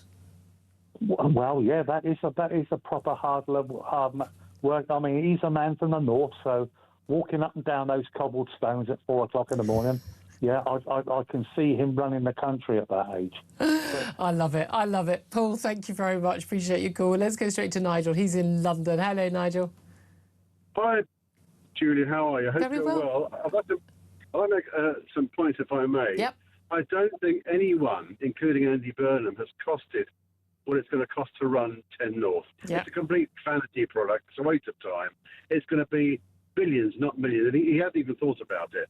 You know, are we going to have the cabinet going up and down on trains or by car, a special escort group moving around these protector officers? It's just ridiculous. It's just nonsense. That's the first point. The second point is, listen to your guests earlier on, we have to realise that China is the world's production line and the world's factory, and it's never going to change. I'm sorry to say that this government, the previous Labour government, and indeed the previous Tory government, they don't understand the workings of business. No. They don't give any businesses any incentive to grow. And it's not governments that grow the economy, it's businesses that grow the economy. Yep. Now, when I also live in another country.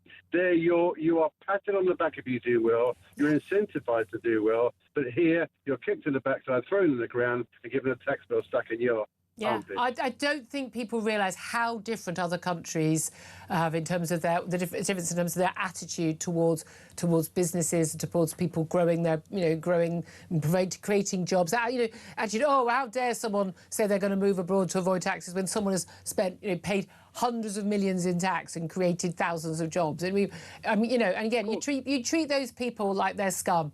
They'll say, well, bye, thanks very much, I'll leave. Yeah, I mean, if I was a foreign investor, I'd love to know what incentives there are for me to start a business in the country, employ 100, 1,000, 2,000 people, because there isn't. No, absolutely. Couldn't agree with you more. Actually, Claire Coutinho, the energy, Shadow Energy, she's been doing a speech this morning. As she pointed out, there is absolutely no such thing as high growth and low energy. And the stats are very, very clear on that, that's for sure. Nigel, thank you for that. 11:36 is the time. Actually, it leads us in very nicely to our next topic. Rupert Darwell is up next, talking about the cost of Labour's net zero. And are we or aren't we going to get that decision on North Sea oil and gas fields? This is Talk.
Across the UK, on DAB+, on YouTube, on your mobile, and on your side.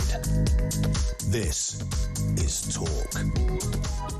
Very good morning. Welcome back to the show. 11:38 is the time. Well, look, let's talk about all things green or not, as the case may be, with Rupert Darwell, author of Green Tyranny. A very, very good morning to you. Good morning, Julia. It's interesting, Rupert Darwell, that we are talking right now on a day when apparently climate change is over because we've had some rain. That's right. The drought has, the climate change does seem to have taken a little pause this this mid-August. So difficult to keep up with whether it's climate or weather, isn't it? I jest, of course. Now, look, I do want to talk about this state of some analysis that was actually carried out by Ed Miliband's department and was scrapped. And no wonder it was scrapped, because it basically looks like, as the Tories have claimed, bombshell analysis suggesting that net zero dogma is costing families £540 a year, which is a heck of a lot of money when you think we're going to get 86 pence a week off our bills come October. How do they come up with that figure? Well, I haven't looked at the figure in detail, and I suspect that's an underestimate. I mean, the truth is that we have the highest electricity prices in the world, particularly for businesses and indeed for retail customers, for households, and there are also it's not just the direct costs of supporting renewables, it's also the system costs that go along with it, and those include having to have to run a parallel network of gas-fired power stations. It's the extra grid connection costs. Yep. It's all the balancing costs. It's the constraint costs that are now running at about £1 billion a year when the wind in particular is producing too much and it can't be transported down to where people actually use electricity. And then there's the wider economic costs of net zero policies, which are essentially about putting businesses out of business. Yeah. That is a huge cost, which we can guarantee aren't in those numbers. No, and it's interesting, again, we're talking about, number 10 North are going to be driving economic growth. No, what drives economic growth is people being able to run businesses, and if you can't afford to run a business because of your energy costs, which is a huge part of your costs and a huge part of what you're going to be passing on to consumers, whether you can compete with cheaper stuff coming in from China. That's what it's all about. Now, it's fascinating. I know you've got a brand new book out in October, and I'd love to get you back on near the time to talk in more detail about it. It's called The Age of Error and the West's Undoing. Explain a little bit about what that's about, because you kind of just sort of almost summed it up, didn't you, in what you just said? Well, what it's about is that in 2006, and I can date this quite precisely, the leaders of the West actually believed in energy realism. And from 2000 onwards, the leaders of the West had a holiday from realism, not just energy realism, but also geopolitics. And it's the clash between the net zero zealots who occupy the mind space of Western elite thinking and the reality of the energy reality, but the reality of geopolitics on the ground. Yeah. And that's one of the things that's bringing net zero and the insanity of trying to get rid of hydrocarbon energy, bringing it to an end, is geopolitics. Yeah. That if you want to stand up to Russia and China, you're not going to do it with wind farms and solar panels. But also anyone paying any attention, I'm always amazed by how many politicians will vote for these policies, thanks Theresa May in 2019, but not actually understand some basic stuff. You know, net zero, the number of Labour MPs in particular, but and Conservatives I've spoken to, who seem to think that net zero was about having complete energy, well, getting rid of fossil fuels entirely. I mean, that is genuinely the view of Miata Fanbula, the new energy secretary, who that's what she thought a few years ago we should do. But they didn't know it was just electricity. They didn't know also that it was net zero. So it was about what we could import stuff that was made with fossil fuels. We just couldn't make it here. They didn't even understand what that was. Most of them don't have any knowledge at all of what percentage of our energy is electricity and what isn't, or even what, you know, how long we would need to continue using fossil fuels for. The politicians, genuinely, I would say 95+% of them have less knowledge about this subtopic than a 6-year-old, and yet are making decisions which are totally not desirable, not even remotely achievable. I mean, no one with any knowledge at all thinks that we're not going to be using fossil fuels in 30 years' time. Yeah, there's a very interesting Canadian academic called Václav Smil, who's written on energy transitions, and he is he's not, I wouldn't call him a green, but he lives quite a low carbon life, if you like. Oh, how grim. He consumes very little, but he says we are not that hydrocarbons are fundamental to Western civilization. Yes. And the idea that we can transition off them in decades is completely nonsensical. And you're absolutely right. Politicians are utterly ignorant of this. However, I do think the wind has changed on all this. The winds are now blowing from energy realism, which is why we're seeing quite significant shifts. And my prediction is that one of the big dividing lines in the next election will be parties that vote to abolish net zero and the Climate Change Act, repeal the Climate Change Act, and those that remain committed to the climate change. Absolutely, 100%. I think that is going to be the big dividing line. But it's fascinating. You know, taxpayers are going to face a bill to fund renewables while also paying grants to persuade energy firms to maintain capacity under Ed Miliband's net zero crusade that is still ongoing. And yet we've got this expectation that at some point in the autumn, when it's no longer hot and people's lawns have had a chance to grow back, and people can cope a bit better, that when people aren't associating it with climate change in their having watched too much BBC, that Andy Burnham is going to basically approve, allow his energy secretary, she's got the quasi-judicial role, to approve the gas and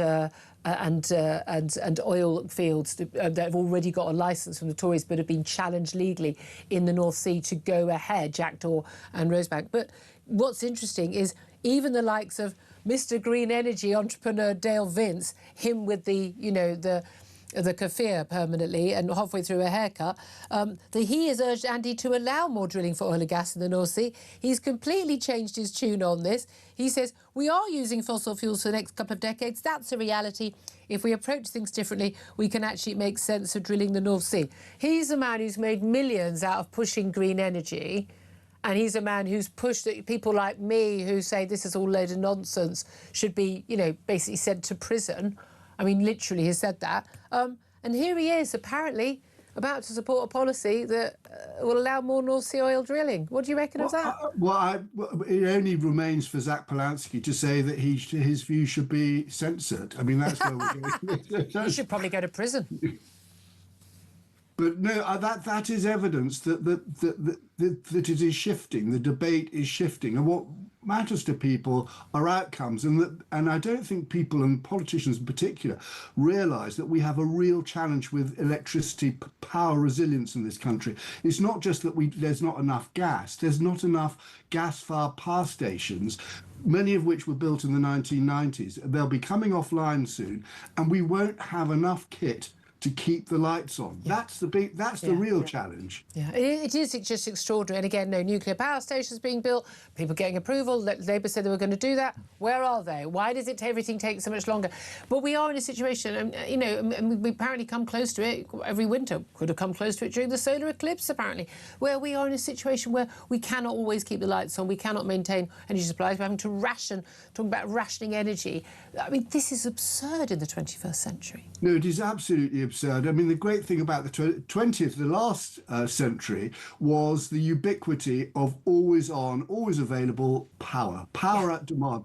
And now they're changing it, well, in terms of demand response, so that you're going to have to power down your power consumption when there's not enough wind and not enough sun.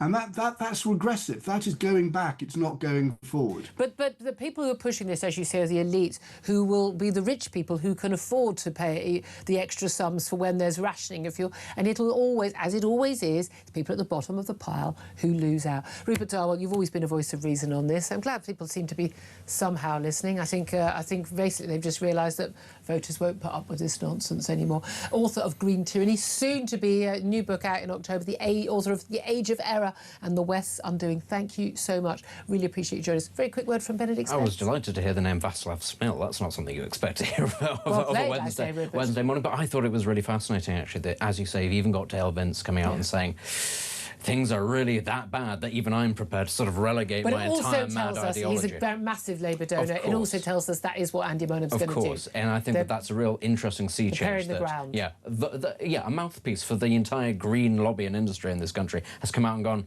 might be going to happen, might have to. Very interesting. 11:48 is the time. Take a quick break. We're going to be talking to former Royal Navy Commander Tom Sharp, OBE, about what is going on in Ukraine and what is going on with the Iran war as well. This is Talk.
Cannot make across the UK on DAB+, on YouTube, on your mobile, and on your side. This is Talk. Good morning, this is Talk. 11:51 is the time. Let's talk about international affairs. Tom Sharp is a former Royal Navy Commander and joins us right now. Very good morning to you, Tom. Good morning. Thank you for joining us. Two big international stories I want to cover. First of all, is this sacked Ukrainian defence minister. This is Mikhailo Fedorov. He has called for wartime elections in Ukraine. Actually, they are forbidden elections in Ukraine under the constitution during wartime for very obvious reasons. We didn't have elections in Britain during the Second World War. We were talking about a country that's partially taken by the Russian forces. But he was sacked by President Zelensky. What is the significance of this call? Well, it's a ripple, isn't it? I think the significance is it hands a PR coup to Moscow.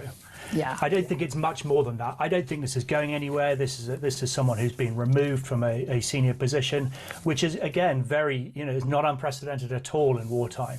People get shuffled. They say they're wrong, rightly or wrongly. Doesn't matter. He's gone.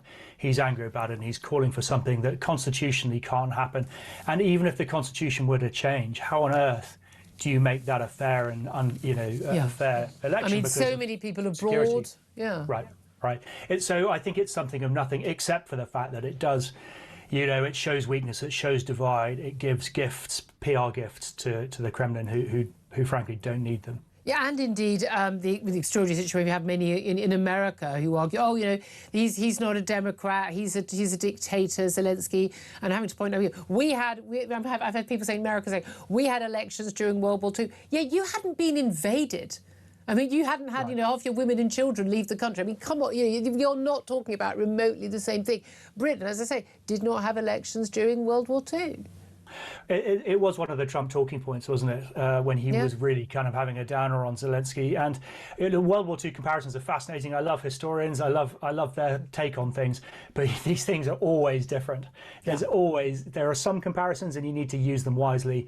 And there are some that are just irrelevant. And that, in this case, it's irrelevant. Yeah, I mean, we know, people are growing war weary. People do. There'll be a lot of people in Ukraine who would, 3 years ago, absolutely, we wouldn't cede a single inch of territory to the Russians, who might say, you know what, to get life back to normal and our young men not being killed on the front line, we would sacrifice some of the territory. But again, that would involve a constitutional referendum, I understand. And again, would you trust, without complete and utter assurances, really meaningful from America and European allies, that Russia wouldn't just take a break and then come back for more?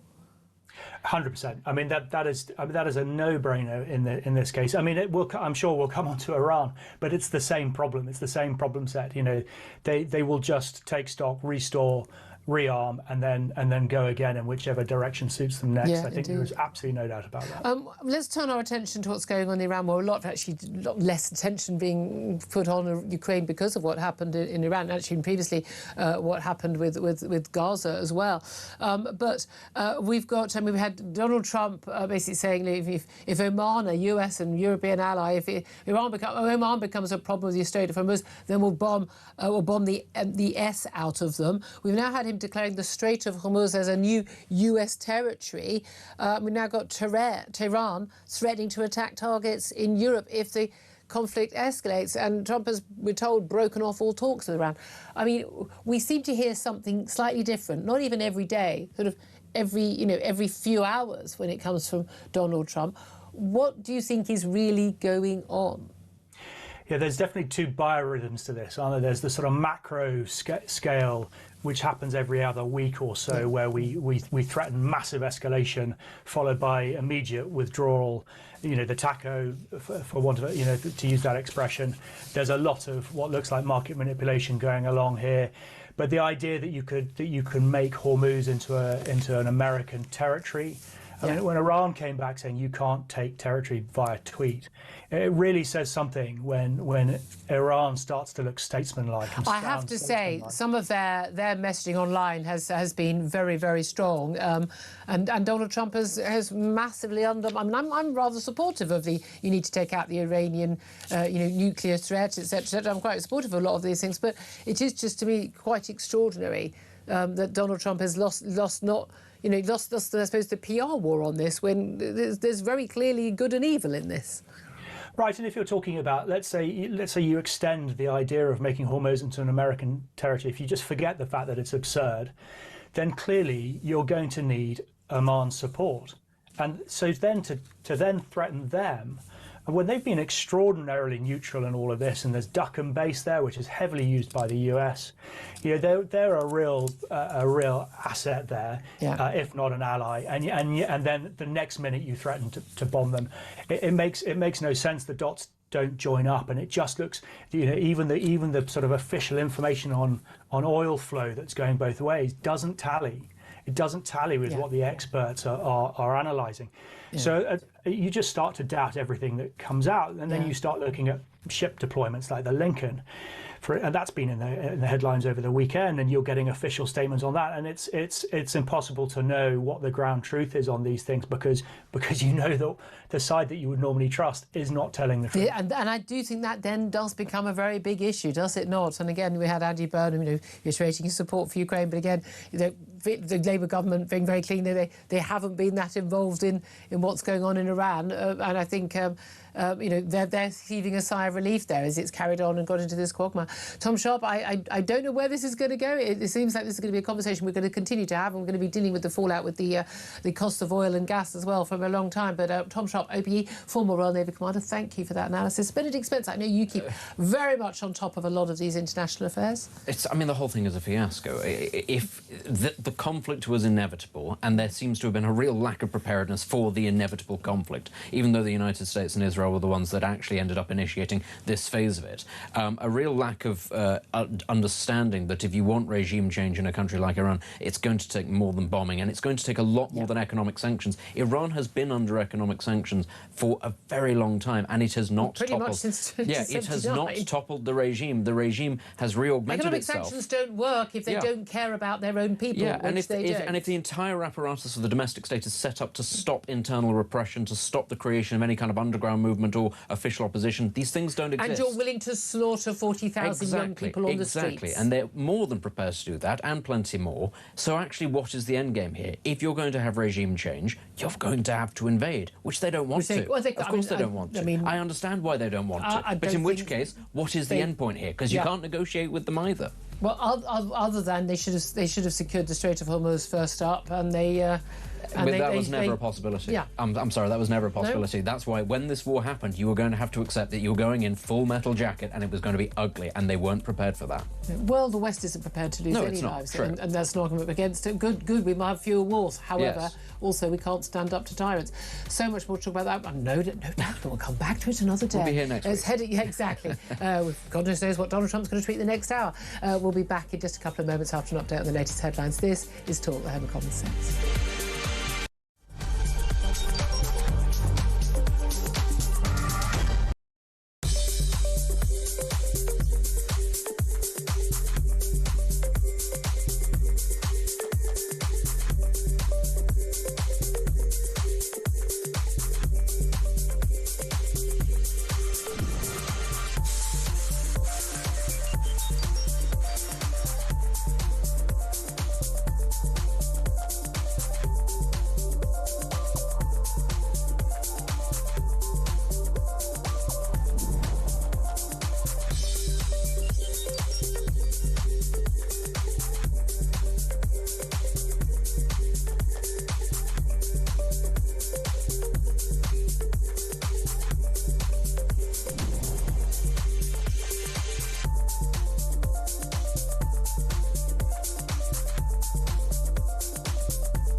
Across the UK, on DAB+, on YouTube, on your mobile, and on your side.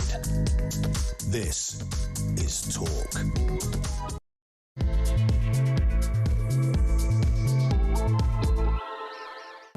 Very good afternoon. Welcome back to the show. 2 minutes past midday is the time. This is Talk. We are the home of common sense. I'm Julia Hartley-Brewer, and whether you're listening on DAB Plus Radio, watching on YouTube, all the other ways you can watch and listen, great to have your company. If you do miss anything from the show, missed anything from the show already today, we're not having many tweets going out at the moment, certainly on some topics. So if you do miss anything, you can always go to our YouTube page. The Julia Hartley-Brewer Show is what it's called. Easy to find, and you can hit subscribe. You never have to miss a thing. We're going to be talking more about the economy. We're going to number 10 North, apparently taking over responsibility for economic growth from the Treasury. A huge transfer of power. That's what Andy Burnham was told the Times today. We're going to be talking about inflation and borrowing costs. And unemployment going up. It's all going terribly well, everybody. All fault the Tories who left power 2 years ago, just in case you were checking. Also, Green Party members looking at releasing a plan for a sweeping crackdown on freedom of speech. Comes as Zach Polanski tweeted yesterday demanding an inquiry into the culture and behaviour of the press and saying media regulation now. Isn't it funny how many people who think of themselves as progressives want to have regulation and, let's call it what it is, censorship of what people can see and hear. Also, we'll be chatting to the common sense imam and Islamic scholar Dr. Taj Hergé about whether reports of alarming levels of anti-Muslim hatred in the capital city are a true reflection of the situation. Look, any targeted harassment, abuse, certainly violence against anyone because of either the colour of their skin or their ethnicity or their sexuality or anything like that, absolutely disgusting and unacceptable. So I do want to talk about that. We'll see what he has to say. Benedict Spence still with me, he's a Conservative commentator, and he's still joining us today. We've been talking about this issue of economic power and growth and the latest set of stats. And we're going to talk to Labour peer Lord Fawkes in just a couple of moments. But it is putting all the figures together this week. I mean, they're not good. We've got the latest inflation figures. It rose from 2.6% to 2.9%. So that's the figures up to July. But they did the figures too. A year to July. Last one's, a year to June. But basically, it's gone up. Oh, 0.3%. No, that's not good news. No. We saw the unemployment figures yesterday going up to 4.9%. We also saw, crucially, we saw pay for people in the public sector has gone up about 6%.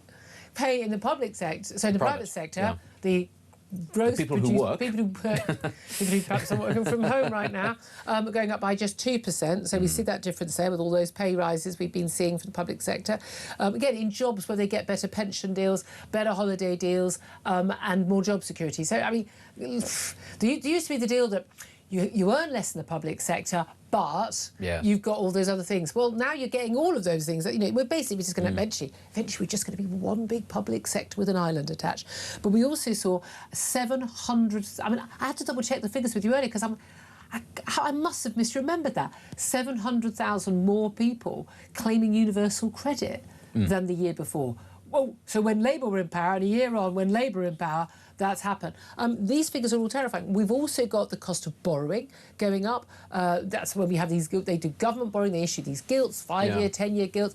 The cost of those, so they're called yields. What that is basically the interest rate that we have to pay to someone who, they lend us this money and we're not going to pay them back for 10 years, but enough time we're going to pay them a certain percentage interest. We pay way more than pretty much every other Western country. We pay more than Greece. Have you heard about Greece's economy, people? They had to be bailed out by the EU. If you have to be bailed out by the EU, you know your economy is in a bad state. Yeah. We are in a terrible state. We've got debt, it's over 3 trillion now. We have got government borrowing pretty much approaching 100% of our economy, our GDP.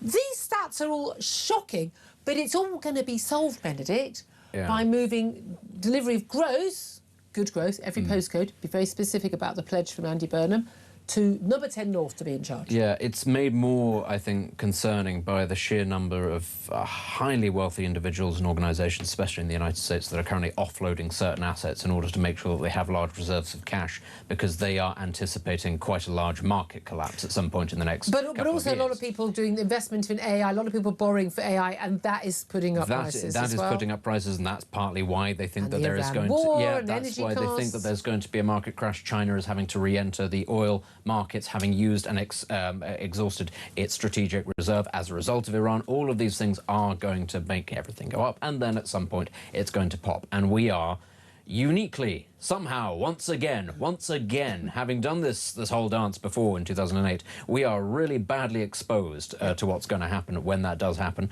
And this is, of course, why you've then got Nigel Farage, who has come out and said several times, I think there's going to be an early election. I think that they will be forced by the markets, because right now we've just got one Prime Minister who's followed another Prime Minister who doesn't seem to be particularly economically literate, doesn't have much of a plan, and is sort of paddling about at the moment with lots of little small sort of attempted feel-good things about, well, there's too many homeless people. Yeah, but it's bus fares and we're going to take 80 pence off your energy bills or whatever it is. Not getting to grips with the major structural problems, just like his predecessor didn't. To be fair, just like Conservative predecessors didn't. We are kicking the can further and further down the road, racking up the debt. We are going to be absolutely battered if this, even half of the worst case scenario does happen, as many people think it's going to. It's really upbeat, isn't it, though? But, it's all in Manchester, and that's fine. Happy Wednesday, everybody. Well, let's see if we can get a little bit more upbeat of an attitude from our next guest, Lord Fawkes. He's Labour peer and former minister under Tony Blair. When, Lord Fawkes, times were great, but they ain't great anymore, are they, under Labour? Good afternoon, Julia. Lovely to be with you again. And you. I'm just hoping that sometime soon I'll be able to sit next to you like Benedict, so that you can have Labour commentator as well as Conservative commentator, so there's a bit more balance. But anyway, here I am. No, don't worry. Sky News and the BBC do that. Don't worry. What can I ask? You want to know about Well, growth? I'm just saying, no, well, this is the thing. We've got, I've just reeled off all these terrifying economic figures for us, the world outlook and where we are. Things aren't looking good, and it appears that the solution to us delivering, quote, good growth in every postcode, as Andy Burnham has said he wants, and still don't know what good growth is or how he's going to do it in every postcode. But basically, the idea is that we're going to have it in the hands of Number 10 North, not the Treasury, and that's apparently going to make a difference. Can you tell me how it will make a difference? I think that will help. There's far too much power at the moment in the Treasury and in the southeast of England. And in fact, I would go further. I would move Parliament away from London up to the north of England. Why? Because I think there's far too much concentration in the media, in the civil service, and in the legislature in the southeast of England. What if all those people say, do you know what, with all due respect, I don't want to move out of London. I've got my family here. My kids are at school here.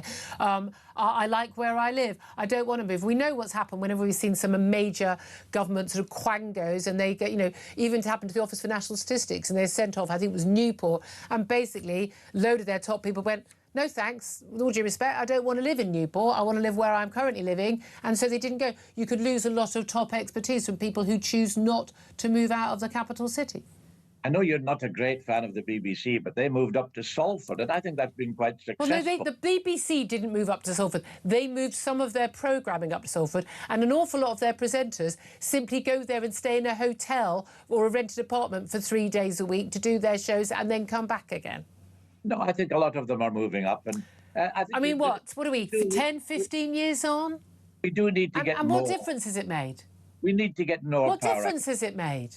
Come down to London, George, as you know. what difference has it made? I come down, well, let me tell you that I come down from London from a Monday to a Thursday, and it is just packed full of people. The buses can't move, you can't walk around. It's getting. I walk around every day. I get on the tube every day. Far too concentrated in London at the moment. No, but I don't know. Look, we are a more centralised power than many countries, but there are historic reasons. Almost any other But there are historic reasons for that. Partly it's the fact that we've been a nation state longer than most of those countries. So there are very, very specific reasons for that. Look, we absolutely need to have more focus on what happens in the Midlands, the North, Southwest. We need to have certainly better transport routes. I wouldn't be building HS2 or worrying about Crossrail in London when you've got major, brilliant cities across the northern half of the country who don't have decent transport links between them. And I think we've had too much focus on the southeast. However, do we need to move an office with a load of civil servants coming from their Islington homes to the north to make that happen? Couldn't governments just govern to the benefit of the majority of the country? Talking to civil servants and listening to civil servants, they've got a particular frame of mind, particular attitude, because they live within such easy reach of London, and they don't understand the rest of the United Kingdom. It's not just Manchester, it's Liverpool, it's Newcastle, it's Scotland, it's Wales, it's Northern Ireland. And I think a lot of civil servants because they just travel in, as you do, on the tube or whatever in the morning and back in the evening. They've got that attitude, which is really very stifling. Yeah, but I do that, and yet I can still understand that cars is how and buses matter far more to most people in the country. How come I'm able to somehow get out of my own skin, but all these brilliant civil servants we pay huge salaries to can't? I don't understand. What is it? What is it that the people? Don't underestimate yourself. You're very wise. You see things. Bless you. I'm gonna have that as my telephone ring now from now on. Having George Folks told me that. No, but listen. Here's the thing. What is it about moving the delivery of growth to number 10 North, that little office in the North? What about that is going to mean that we're going to get growth when we otherwise wouldn't, or wouldn't get as much if it was happening in the Treasury? What's going to happen that's different? I think part of it is also not just being away from London. I've been concentrating on that. It's being away from the Treasury. I think also the Treasury has a particular attitude of mind which doesn't encourage growth. We've tried it before and it didn't work as well, I must admit, when we did it with George Brown and Harold Wilson. We're going back a way. I go back a long way. But I think it can be done, and I think it's worth trying to get away from that. I've seen people in the Treasury. They're very much oriented towards saving money, cutting things. But this is the thing. So why are we suddenly going to hire a load of people in the North who have a different attitude? Because this is the thing, as a lot of our callers are pointing out, and feel free to have your say, 0344 499 1000. Do get in touch in response to this interview. Is that, you know, governments don't create growth. Governments getting the hell out of the way of businesses and individuals create growth. And yet this is a government. If Andy Burnham moves it, you know, the decision making on this issue to the North, does that mean he will be ending the threshold, the tax threshold freezes that have dragged more people into higher tax? Will that mean he'll dump the national insurance tax on jobs? Will that mean that he will lower the cost of hiring someone on minimum wage when, frankly, a lot of these people are not going to be worth that value? You know, 30 grand effectively what it costs for somebody who's hiring somebody on minimum wage now. I notice all the people who are attacking minimum wage are earning hundreds of thousands of pounds themselves. I think I asked you once before, Julia, and you quite rightly, understandably anyway, not rightly, understandably, wouldn't tell me what you're earning. But it's always people who are earning hundreds of thousands of pounds who criticise the minimum wage. No, I approve of the minimum wage. I think the minimum wage is a moral thing and the right thing. However, when the minimum wage is set at a rate where, and it was predicted by all the experts and the business leaders, and then it happened, so we know it was true, that when you put the minimum wage to a rate where it's too high and it's not cost effective for businesses who are going, the cost of employing someone on that wage is not worth what I'm going to get out of them in terms of economic input to my business, because these people understand profit and loss in a way that civil servants apparently and politicians don't, that they then don't hire that person. But if they could pay them a lower wage legally, they probably would have hired them. And that's the difference between someone having a job or not. Then, I'm sorry, the minimum wage is too high. But if you pay, you said you were in favour of it. I'm in favour of there being a minimum wage. The rate at which it's set needs to be economically sane. But the thing is, the more people who are earning a bit more, they spend their money. They do spend, except when... when businesses don't hire more people and they let people go, which is what the official statistics show they have done. No. The people at the lower incomes, when they get an increase, they spend their money in the shop. They do. Wait a minute. But when there are fewer of them, there isn't more money spent. Let me finish. The multi-millionaires don't spend their money in the shops. They buy another yacht. But George, you're missing the point. When there are fewer people on minimum wage because businesses don't hire them, businesses sack people because they're no longer cost effective for their business, then there are few of them and then they don't have the money to spend in the shops. We've seen the stats, 700,000 more people on universal credit in the last year. That didn't happen under the Tories, it happened under Labour as a result of the minimum wage hike, the national insurance hikes. So would number 10 North change that and help deliver growth? Yes or no? Well, you know that we want the minimum wage will go up, and it's right that it should go up. So we won't see growth. We won't see more jobs. You don't want people to starve. You know, it's really very difficult. No one is starving in this country, I can absolutely assure you. Right, I'll move on from that. We're not going to get anywhere there. Let's talk about Ed Davey, the Lib Dem leader. He has called for the UK to join the EU Migration Pact to tackle the small boat arrivals. We've seen that increase. We're told by a French minister today that, you know, we've got too many pull factors. We've had a Labour MP, Sam Rushworth, speaking to Jeremy Kyle on Breakfast, said basically the reason why illegal migrants come here is we've got a black economy, but mostly it's because people speak English, because, he says, we spent a couple of centuries going round and colonising it and teaching everyone our language.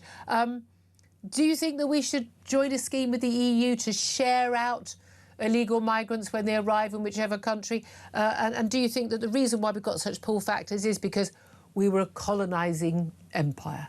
I agree completely with Ed Davey. I think he's right, and I hope Andy Burnham will listen to him and take account of what he said.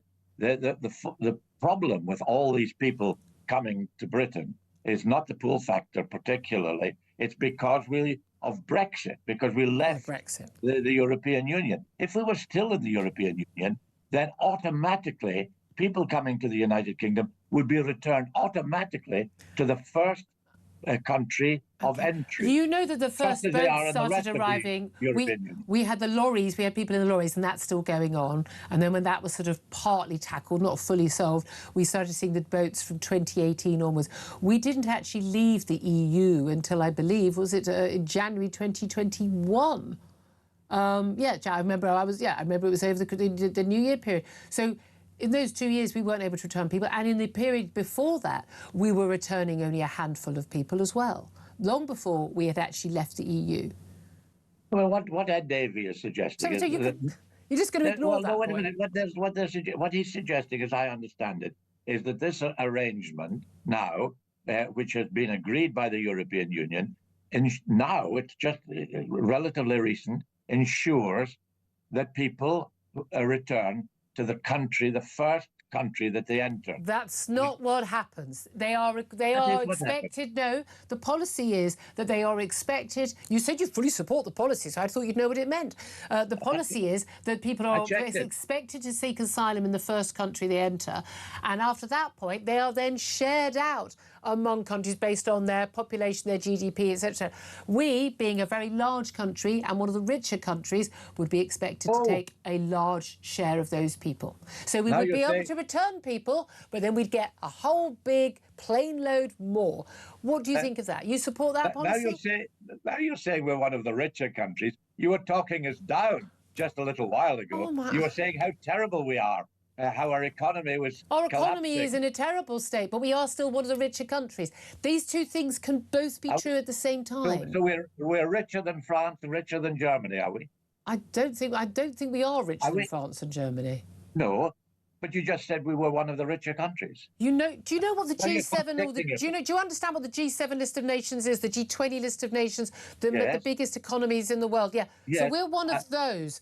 That would tell you that we're one of the richer economies. We're one of the bigger countries, so we have more people. No. But you said we were going to have all these people having to stay here. You said you supported the policy. That's what the policy is, George. Yes, but then you say that France and Germany are richer than us, so they would take more than us, wouldn't they? Okay, now whether France or OK, I'm going to break this to you. I hate to tell you, there are more people in the EU than just two other very rich countries, France and Germany. While we were in the EU, we were one of the 2 or 3 countries that were net contributors to the EU. There are many other countries in the EU much poorer than us. There's the Italies, there's the Greeces. Italy. Yes, a G7 country, but nevertheless poorer than us. That these countries have far more arrivals. Those arrivals would be shared out with us as this policy, which you say you support. They return to the first country that they came in.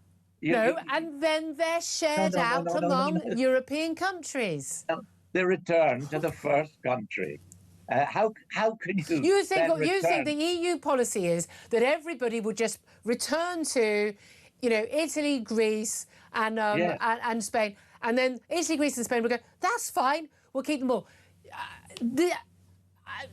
I don't even know where to go with this. You said you supported this policy, but you don't actually know what the policy is. I know exactly what it is. It just wasn't Brexit, so you supported it, right? No, I know exactly what it is. And that it is returning them to the first. And then what happens after they're returned? No, they stay in the country. They stay in the country. You think Giorgia Meloni in Italy, you think she signed up to a policy where they just get to keep all of those people who arrive on their shores from across the Med? Really? I think they're going to try and stop them coming into the country. Are they? That's exactly what happens.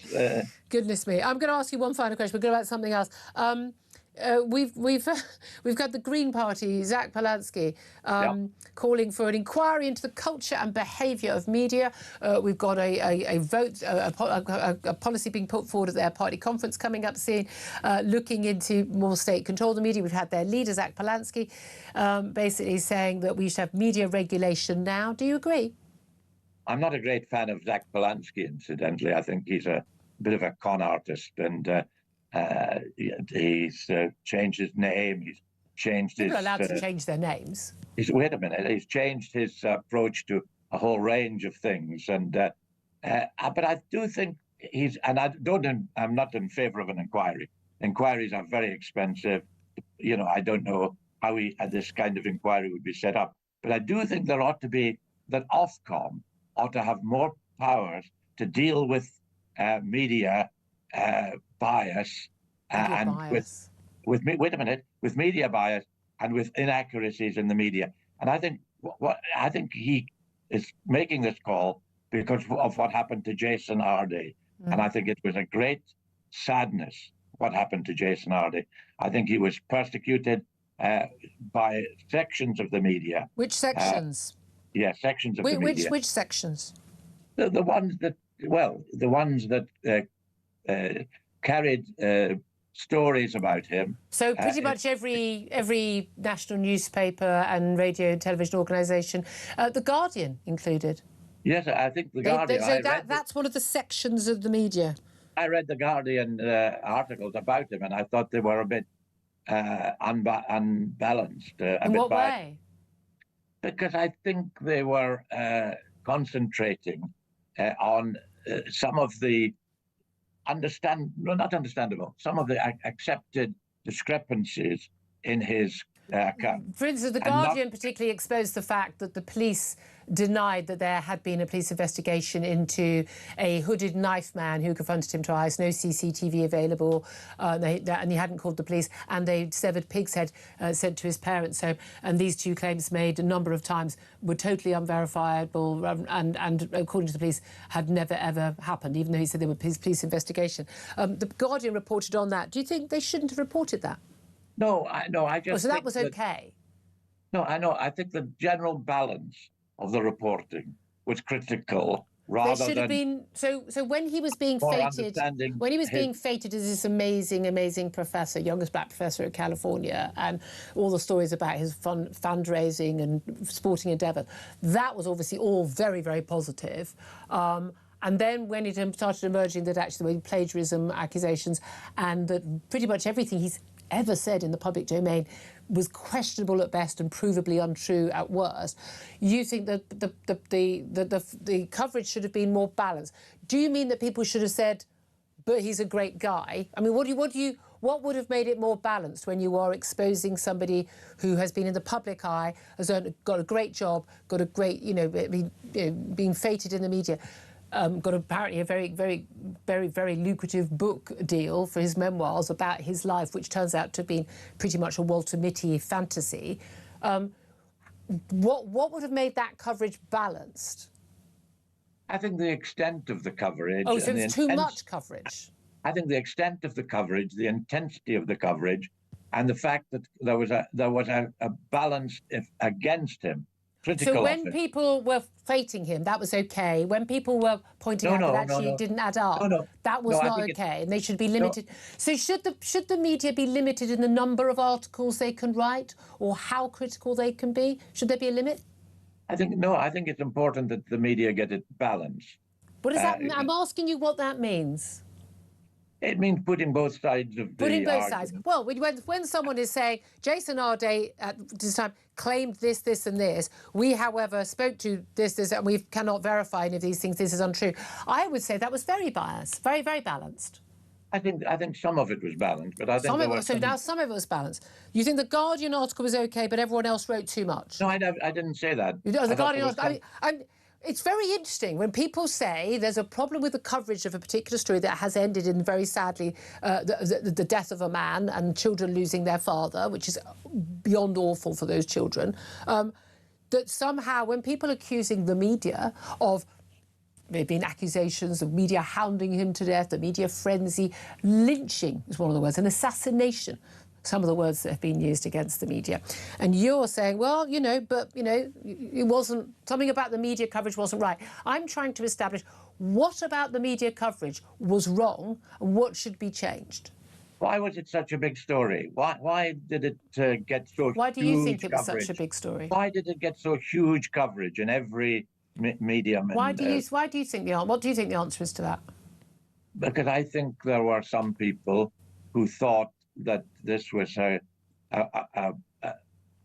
juicy story, that it would get readers and listeners worked up. So it was a story because it was, I mean, it's very interesting, isn't it? If someone has risen to a very, very sort of highly respected position and been feted on the BBC and elsewhere as somebody who's got this amazing job as a Cambridge professor from this incredible background that he told us about, when that then emerges not to be true, you think that it's a bit weird that the public wanted to know about it and that the press wanted to write about it? Did the public want to know about it? Well, they didn't want to know. I think the public absolutely would like to know if people are living a false life and that someone has got a job of where they've in a highly respected position, earning a good salary and is guest editing the Today programme on the BBC, but actually they got there based on lies. I would have thought that was very much in the, not just interesting to the public, but literally in the full sense of the phrase, of public interest. Well, it's of public interest, for example, that the Reform Party have kicked Tim Montgomery out at the moment because Zia Youssef, I've met Zia Youssef, he's the most... Not quite sure why this is related, but carry on. He's the most arrogant. You don't like him? Person, the most aggressive person that I've ever met. And would it be legitimate for the public to write about, for the press to write about that? I think there ought to be much more coverage. Much more coverage. Let me ask you, if Zia Youssef, well, we talk about reform and people are writing about reform all the time. If Zia Youssef or Nigel Farage, written about constantly, criticised, if one of them, God forbid, wouldn't wish on anyone, whether I agree with them, disagree with them in any walk of life, felt that the pressure was too much and did something terrible, would you think that the media had been wrong to cover that story? I don't think they would. I think that it's clear it would be acceptable then. No. I think you have to take account of the particular person, the particular circumstances, and what they're doing. And I think... And your own personal political views. You're allowed so the media's allowed to write stories about people that George Fuchs doesn't like, but they're not really allowed to write stories about people. Or Julia Hartley-Brewer does like, you know. No. Listen, anyone, I can absolutely assure you, there are plenty of stories and things I've tweeted and interviews I've done with people with whom I have a lot of political alignment, shall we say, who are very unhappy with the questions I've asked. I take on all comers. I think my audience can absolutely vouch for the fact that I take no prisoners from anybody. I call it as I see it. And whether I agree with someone or disagree with them, I would give them the same interview. But Julia, why do you think there hasn't been the same kind of concentration on some of the things within Reform UK? I mean, there literally has. It's all over the media. What? Really? I just don't think you're looking. Maybe I mean, genuinely, I think you're just not looking too far. If you... Well, maybe I would know about it, of course, if it wasn't in the media. You're quite right. But it isn't getting the same kind of coverage. It's been virtually non-stop. George, we're going to have to leave it there. I'm about 10 minutes over, Jay. I mean... We're going to leave it there. Lord Fawkes, Labour peer, former Minister under Tony Blair. Benedict, your face was a picture. Listen, come back. If he's not seeing enough of those sorts of stories, that's an argument for more press freedom, not less, because clearly we need more outlets to report on this. Isn't it fascinating when you actually ask, like, so what would be acceptable coverage of another story? Yeah, it's nuts. But I mean, it's interesting also, George was talking about, misinformation in the media. I need to therefore push back on something that he said right at the start. Okay. I'm not a member of the Conservative Party. I know he said, well, you need more balance. I'm just a cynic. I'm not member of Conservative Reform. with a small c. Yeah, I'm just a bit right-wing and grumpy. I'd say that's Conservative with a small c, like pretty much most people. Majority of people in this country. 12:32 is time. We're going to go and get your calls in. Then we've got a couple of guests to get through. I hope they don't mind waiting. This is Talk the Home of Common Sense.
There's two big pull factors. One is that they speak the English language, you know, because we spent a couple of centuries going around the world colonising it and teaching everyone our language. There's the reason that the Labour Party will forever allow people to come to this country. They've got a network of people that speak our language, and the other is that there is a black economy. Sam, you're not telling me a majority of migrants who come to this country can speak English, are you? A lot of them come because they feel they can work better in the English language than they can in many of the European languages. Explain to me then why they don't bring their wives and children. Across the UK, on DAB+, on YouTube, on your mobile, and on your side. This is Talk. This is Talk the Home of Common Sense. 12:34 is the time. Straight to your calls, 0344 499 1000. Michael's on the line in Birmingham. Michael, you wanted to come back in on press regulation, which seems to be what all the progressive Liberals are calling for now. Yeah, funny that, isn't it? Maybe I can help your previous guest, Lord, whatever his name is. Fawkes. Yeah, what he didn't want to say was he didn't want an ethnic minority guy exposed for the liar, cheat and fraud that he actually was. So let's just get that straight. That's what he was fighting shy of saying. And that's what they want. Because they carried plenty of stories about Nigel Farage and this £5 million. And quite rightly. Yeah, remember the Makerfield by-election? What did they dig out of the... How long did that go on for, about what the guy who tweeted yes. and Carol Vorderman got involved? Yeah. What about when Sarah Poaching commented on the TV adverts? How long did that one go on for? The list here is endless. The fact is, right, that if what they want, they are by the way, if he wanted balance, right, why didn't the BBC, with that simpering, sickening video where his boss, I thought she was going to snog him, right? Yeah. What about that video when there was claims against him at that time? Why didn't they have that? And there's claims against this guy as well about the veracity of it. I mean, I have watched since this. I'm sort of like a little bit obsessed with this, I must admit, because I think it's totemic. I've watched some of his lectures. They are disturbing. The content is disturbing. If he was alive today, I'd have reported him to the police for some of the things he's saying about white people in that. And I'm not going to back down from that because that is an absolute fact. Well, this is the trouble with the DEI and critical race theory. And I can't verify what you've said in terms of what was in the lectures. I don't think I could, spend my time doing that. But a lot of people have been looking back over his work. But that whole world, leaving aside Jason Oddie, that entire world of DI, an awful lot of it. I mean, it's virulently anti-white, which is racist as far as I'm concerned. Yeah, and the other thing is, I knew this would happen. They've put down a shield. They've put down the race shield. Yeah. Because a lot of the people that have been sticking up for our day, I tell you what, their backgrounds, their qualifications need looking into too, and they don't like it. They're scared that they will be looked into. I've seen it firsthand in my workplace, and they've seen it. And it's funny, they didn't demonstrate in Trafalgar Square for Henry Novak, for Anne Widdecombe, or the guy that got hurt in Northern Ireland there, did they? Nowhere to be seen for that. I have to say, I do just think when people start shouting, "Oh, the media killed somebody," or particularly throwing racist at anyone who is raising any legitimate criticisms, that it does bother me how many people go, "Oh, don't like being called that word. I'll back off." When you're called a racist killer and you ain't racist and you ain't a killer, I think you should defend yourself, as Benedict Spence and I have been saying. Michael, thank you for your call. Very interesting to hear that. I've got a few texts, and just a couple of texts I'll read out just regarding number 10, that transfer of power to number 10 North. Andrew says, Whitehall will continue to be a bloated public entity, more cost and little benefit. This is the Labour way. This is socialism and communism at play. And Rachel says, this is Andy Burnham spreading out accountability. He will be the first to point the finger and say, not me, Gov. And Jane says, this is an absolute shambles. We're not going to even be able to vote our way out of this mess. And Anthony says, Andy Burnham's classic. Make sure your taxes go back into local areas. More money being wasted. That's all it is. Right, we're going to take another quick break. Very, very short one, I promise you. Then we're going to be talking to Philip Kisley about this crackdown on freedom of speech from the Greens. That's what they're looking for. This is Talk.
Across the UK, on DAB+, on YouTube, on your mobile, and on your side. This is Talk. Good afternoon, 12:40 is the time. Guess what? I'm running behind schedule. What a surprise after that long conversation with George Fuchs. I just can't let some of these things go. And I imagine listening to that was Philip Kisley. He's senior fellow at the New Cultural Forum and joins us now to talk about, these calls for a crackdown on freedom of speech, press regulation. It's not just the Greens doing it. An awful lot of people at that vigil, Trafalgar Square, on Monday night, who were calling on the press as being like racist and lynching and assassination of Jason Arday. The Greens are calling for inquiry into the culture and behaviour of media. We've got them proposing state regulation of journalists, forced divestment of media assets. You name it. Media regulation now is what Zach Polanski, the Green Party leader, has said. But again, it's not just the Greens. It's many others on the so-called progressive side. Philip Kisley, what do you make of all of this? Well, first of all, it's quite... Hi, Julia. It's great to see you. And yes, that was a fantastic conversation. First of all, they say the state is irredeemably racist. Then they say the state needs to control all of the media.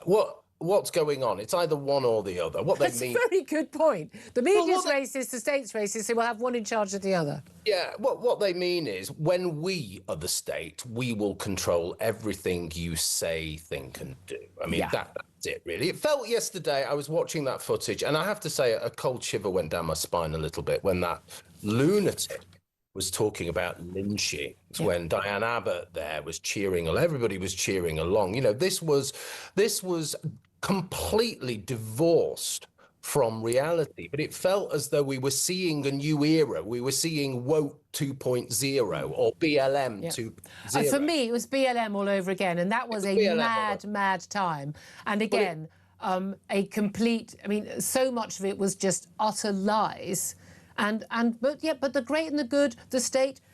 Former Labour leader, the current housing secretary, on their knees, police officers, many corporations, everyone just went on their knees, you know, footballers, you name it, and the world went mad. We've always had cranks and lunatics in society who will say anything, but the difference in the past was that the vast majority of people in influential positions would laugh at this and cast it off, or actually do something about it. But you saw the politicians, you saw the senior academics there, all chattering along, and they were really getting into it. The thing that was frightening with me were the waves of enthusiasm for this fantasy and lying. Now, you have to really worry about the future, because a future that a country that is built not only on fantasy and stupidity, but now we're going into the realms of insanity. It is so it is so beyond any reasonable grasp of truth and reality that you really do have to worry about where we're going. Now, again, as I was watching that, I went back to the 1980s and my experiences in Hungary, seeing my family in Hungary. And when they were talking again today, when Zach Polanski has been talking about the press and harnessing the press and getting it under control, I thought, my God, we are going into a Soviet era of authoritarian cruelty, the likes of which obviously in this country we have never seen before. And we have to take this seriously. Yes, they're cranked. Yes, they're lunatics, but we have to take it seriously because they have hold of the institutions. Yeah, indeed. Look, there's certainly been many a time when media, press, newspapers, whatever, have messed up. They get things wrong. There has been activity which a lot of us would not endorse. However, we have a very vibrant media culture in Britain. I like to think a lot of people actually see lots of different media, whether it's newspapers, radio, television, stuff online. And the key thing is that there are things that are more likely to be exposed by one bit of the media than another bit of the media on one particular subject. They might expose that, more likely to expose that. They'll be investigating that topic or those groups of people or that particular political view. And all of that information is information that we need and we deserve and have a right to and should get, so that we can make judgments ourselves as voters, as people who live in this country, about, you know, who is right, who is wrong, which arguments win, what policies, or who should we vote for, who do we trust. But that should be up to us, because it seems to me when anyone ever, we was discussing this earlier, anyone ever wants to control what we hear, it's because they think that the alternative arguments might win. Because I don't need to control people who believe that men can become women and women have penises. I don't need to stop them. I don't need to censor them for a nanosecond. I know that my arguments and my facts beat their arguments, so I'm willing to have an open debate. When it comes to things like climate change, I don't need to stifle people who believe that net zero is the future. I can win that argument on the facts. There are lots of issues or immigration, things like, I don't want to stop anyone from speaking freely, saying anything they want. I just want it to, you have to give me evidence for what you're saying and you need to make your argument. But the only people who don't want to hear both sides are people who are scared of the other side. Yeah, I think the Jason Arde moment was really telling, because it was so ridiculous, it was so absurd, it was so over the top. It shone such a bright light on Cambridge particularly, but academia broadly, yes, and the institutions generally. There was a knee-jerk reaction from pretty much everybody, including The Guardian. I'm talking about the media here, and it was really refreshing. People wanted to get to the truth. People wanted more of the story because they saw the bigger picture. They saw how important it was for the country. So there was a moment where I thought, oh my God, the media is doing really great here. And I have to say this channel did superbly. We've had a couple of conversations about this, yeah, and other people have as well. But then afterwards, certain portions of the media, and especially the independent media, one channel has just essentially released a hostage video of one of their commentators saying, I got it wrong, please forgive me. We know all what of you're a sudden, about. ideology kicks in. Ideology kicks in. No, and fear of being. When you get the abuse, most people, if you see the stuff that's getting said, the lists of journalists, people People, when someone shouts horrible words at people and accuses them of being racist or killer, blah, blah, blah, people panic, as opposed to go, but I know I'm not, I will defend myself, which is my response. Yeah, I mean, this works on several levels, doesn't it? If I know I'm not a racist, okay? I'm actually from an immigrant background. I know I'm not a racist, okay? And I will call out any racism, real racism, far-right, neo-Nazi stuff when I see it, because it's important to do that. And I do that all the time in the media. But also, I will not have everything being seen through the lens of race, because what that does is blind people to the truth and blind people to reality. And ultimately, we can't get anything done. We don't have the right people in positions of responsibility. And what has happened, it's ended in death. There you go. Yeah, exactly. Philip Kisley, always so good to talk to you, Senior Fellow at the New Cultural Forum. Thank you very much, Lee, for that. And just bringing Benedict Spence, just very briefly on this, because it is interesting that people wanted to know about this, people felt strong about it. And I think the reason was that, and again, it comes back to this British sense of fair play, that someone might have got a job that they shouldn't have had for the wrong reasons. And I think people in this country feel very strongly about, you know, which is why they don't question. There are lots of people who are ethnic minorities in this country who do. The leader's a Conservative Party. We had a former Prime Minister. You know, people don't question that. That happens in this country because we believe in meritocracy. And that's why this, you know, Philip described this as sort of woke 2.0, but I think that the whole woke edifice is a wounded beast. This is not the moment to be cowed, because as again Philip said, this is a truly ridiculous set of circumstances where anybody who reads what the allegations and what's been proven can see this man was a liar, this man was a fraud, this man was a fantasist. And you could be sorry that he's dead, but that doesn't change those facts. But this is the key thing. If this is the hill that they have decided they're going to make their latest stand, this is the moment for the press and right-thinking people and people who value fairness to go, and no. truth. Yeah, they need to stand up, they need to be pushy, they need to be aggressive, and not allow them to get away with it. This is not the time for cowardice. Well, my worry is that then becomes the narrative. Now people are messaging me and saying, well, you know, all these things were proved not to be the case. These are lies. That's simply not true. I mean, it's extraordinary. 12:48 is the time. We're going to be talking about a new report showing alarming new rise in anti-Muslim hate and prejudice, particularly in the capital city in the first half of the year. We're going to be talking about that with the Imam, Dr. Taj Hergé. Stay tuned for that. This is Talk.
There's two big pull factors. One is that they speak the English language, you know, because we spent a couple of centuries going around the world colonising it and teaching everyone our language. There's the reason that the Labour Party will forever allow people to come to this country. They've got a network of people that speak our language, and the other is that there is a black economy. Sam, you're not telling me a majority of migrants who come to this country can speak English, are you? A lot of them come because they feel they can work better in the English language than they can in many of the European languages. Explain to me then why they don't bring their wives and children.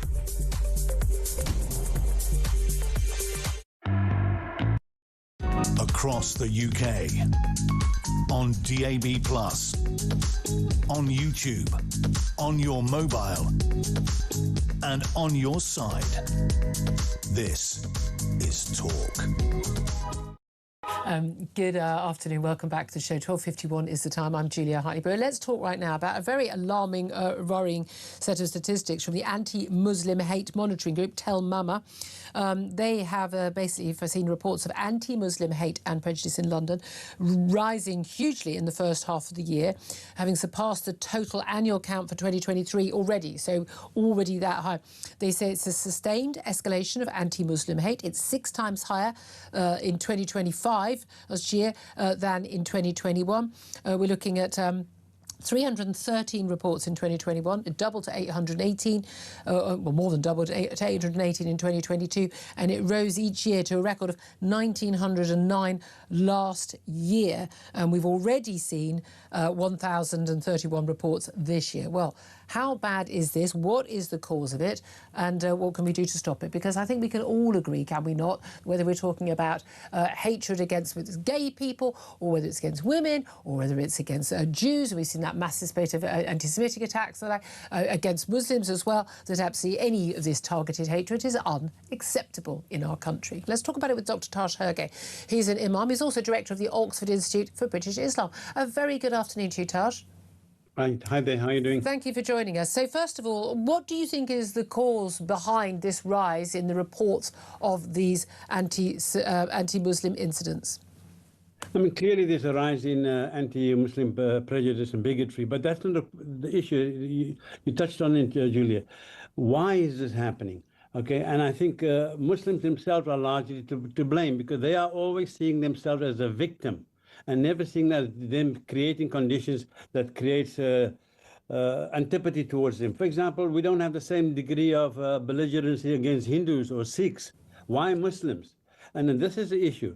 And I think this Tell Mama group and many others, they are not looking at really at the cause of the problem. And to me, it's always been the 3 M's.